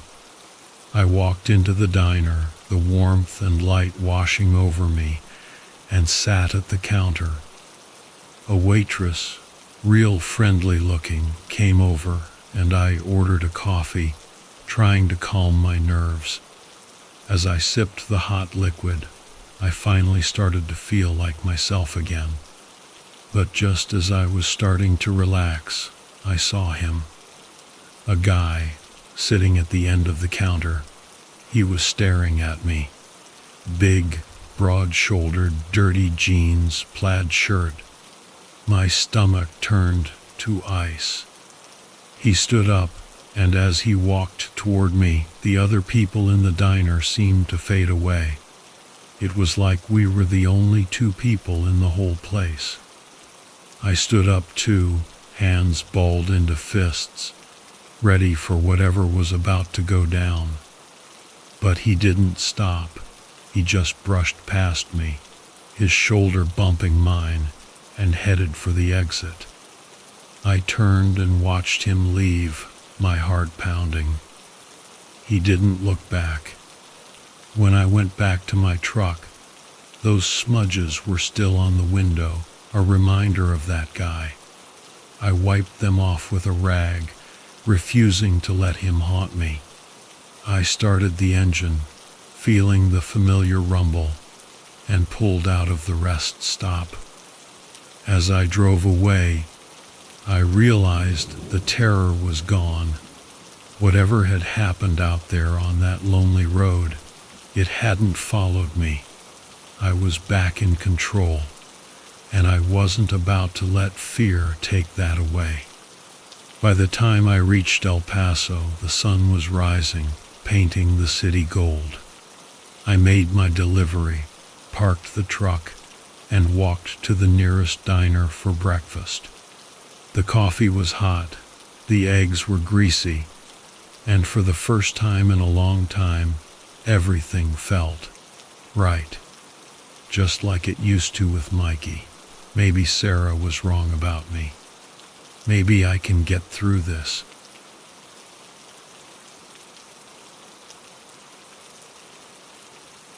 Okay, so people always ask me why I took this job.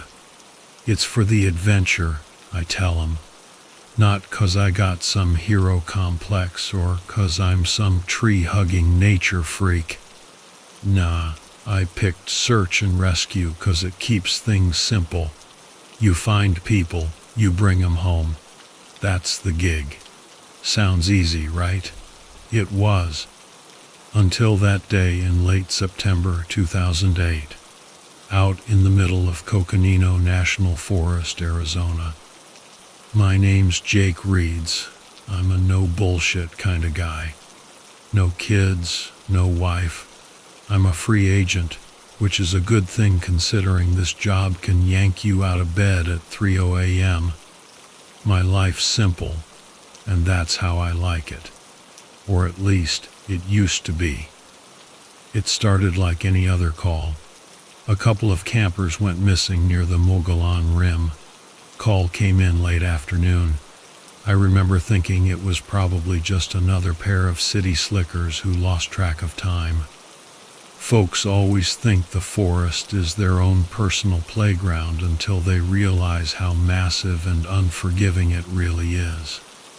I packed up and drove out, figuring I'd be home in a few hours, grab a beer, and call it a night. I was wrong.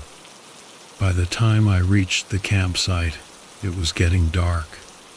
Perfect timing, 'cause apparently, our folks love chasing shadows in the dark.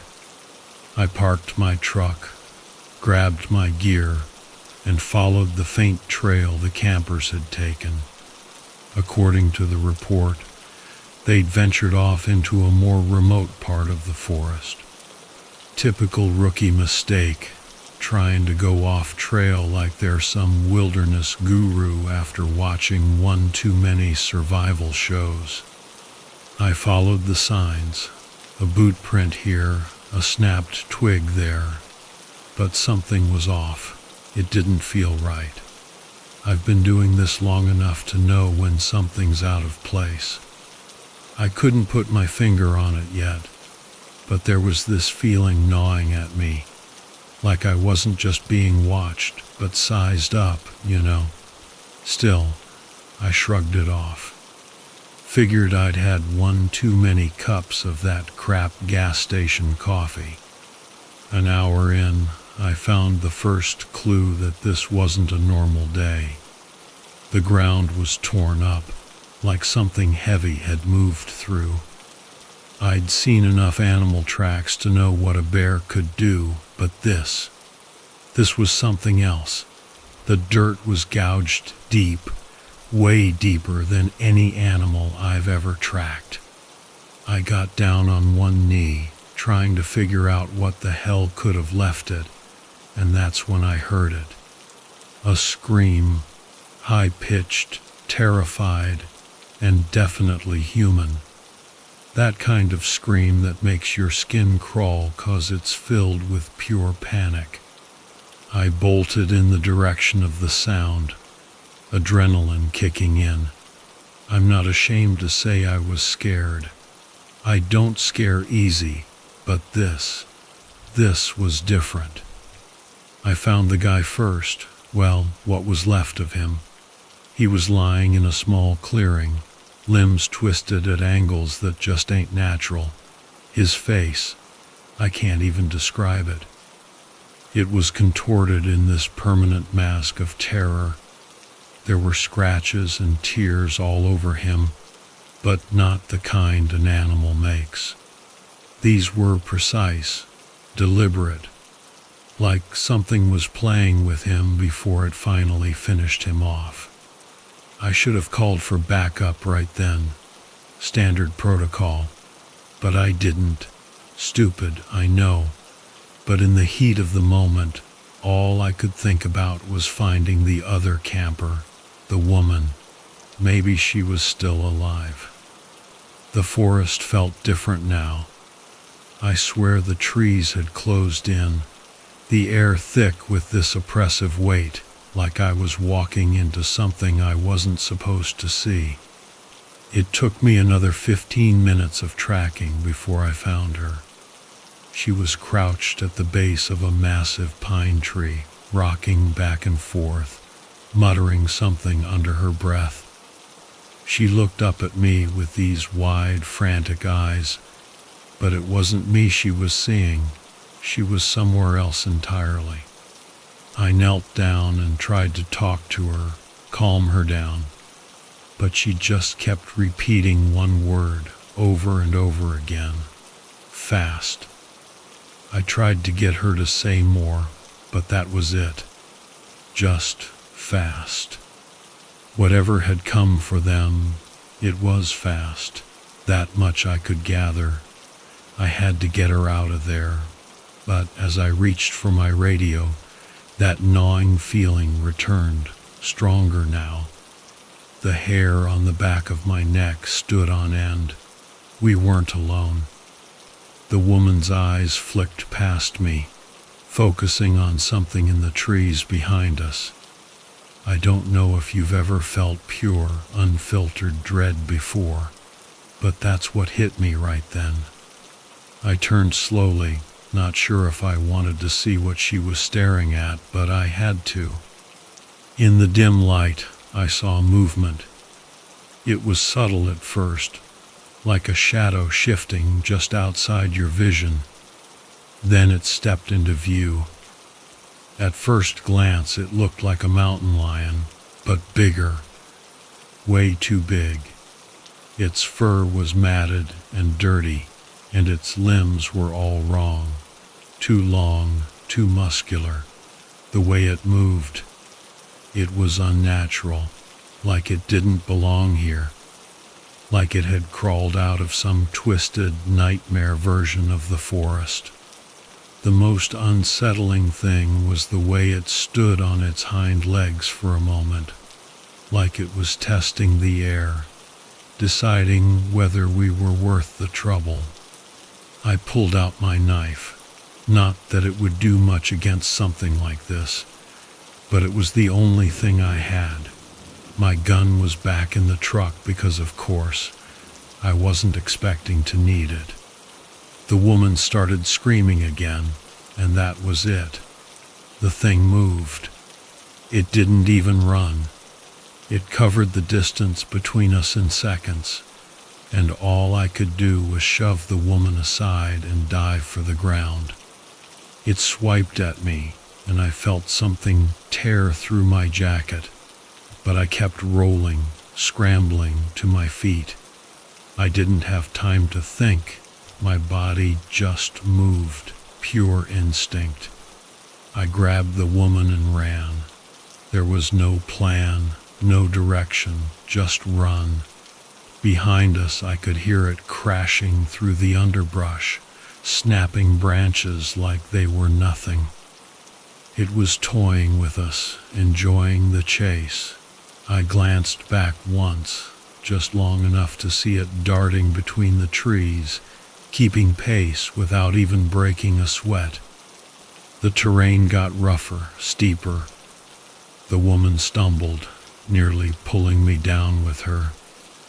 But I dragged her back up, adrenaline making me stronger than I'd ever been. But it wasn't enough. I knew we weren't going to outrun it.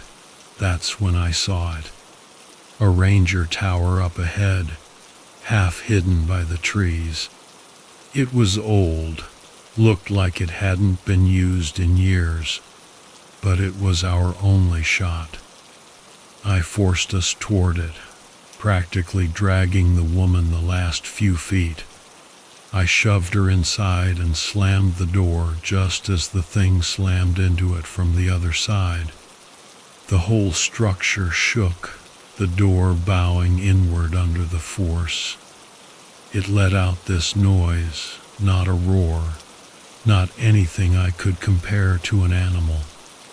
It was something worse, like metal grinding against bone. It scratched at the wood, trying to tear its way inside, but the door held, for now. The woman was huddled in the corner, shaking, still muttering that same damn word, fast, over and over again. I tried to radio for help, but the signal was dead, typical. The banging stopped suddenly. Silence filled the cabin, thick and suffocating.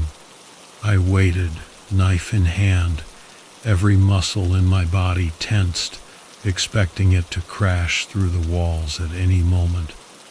But nothing happened. Hours passed.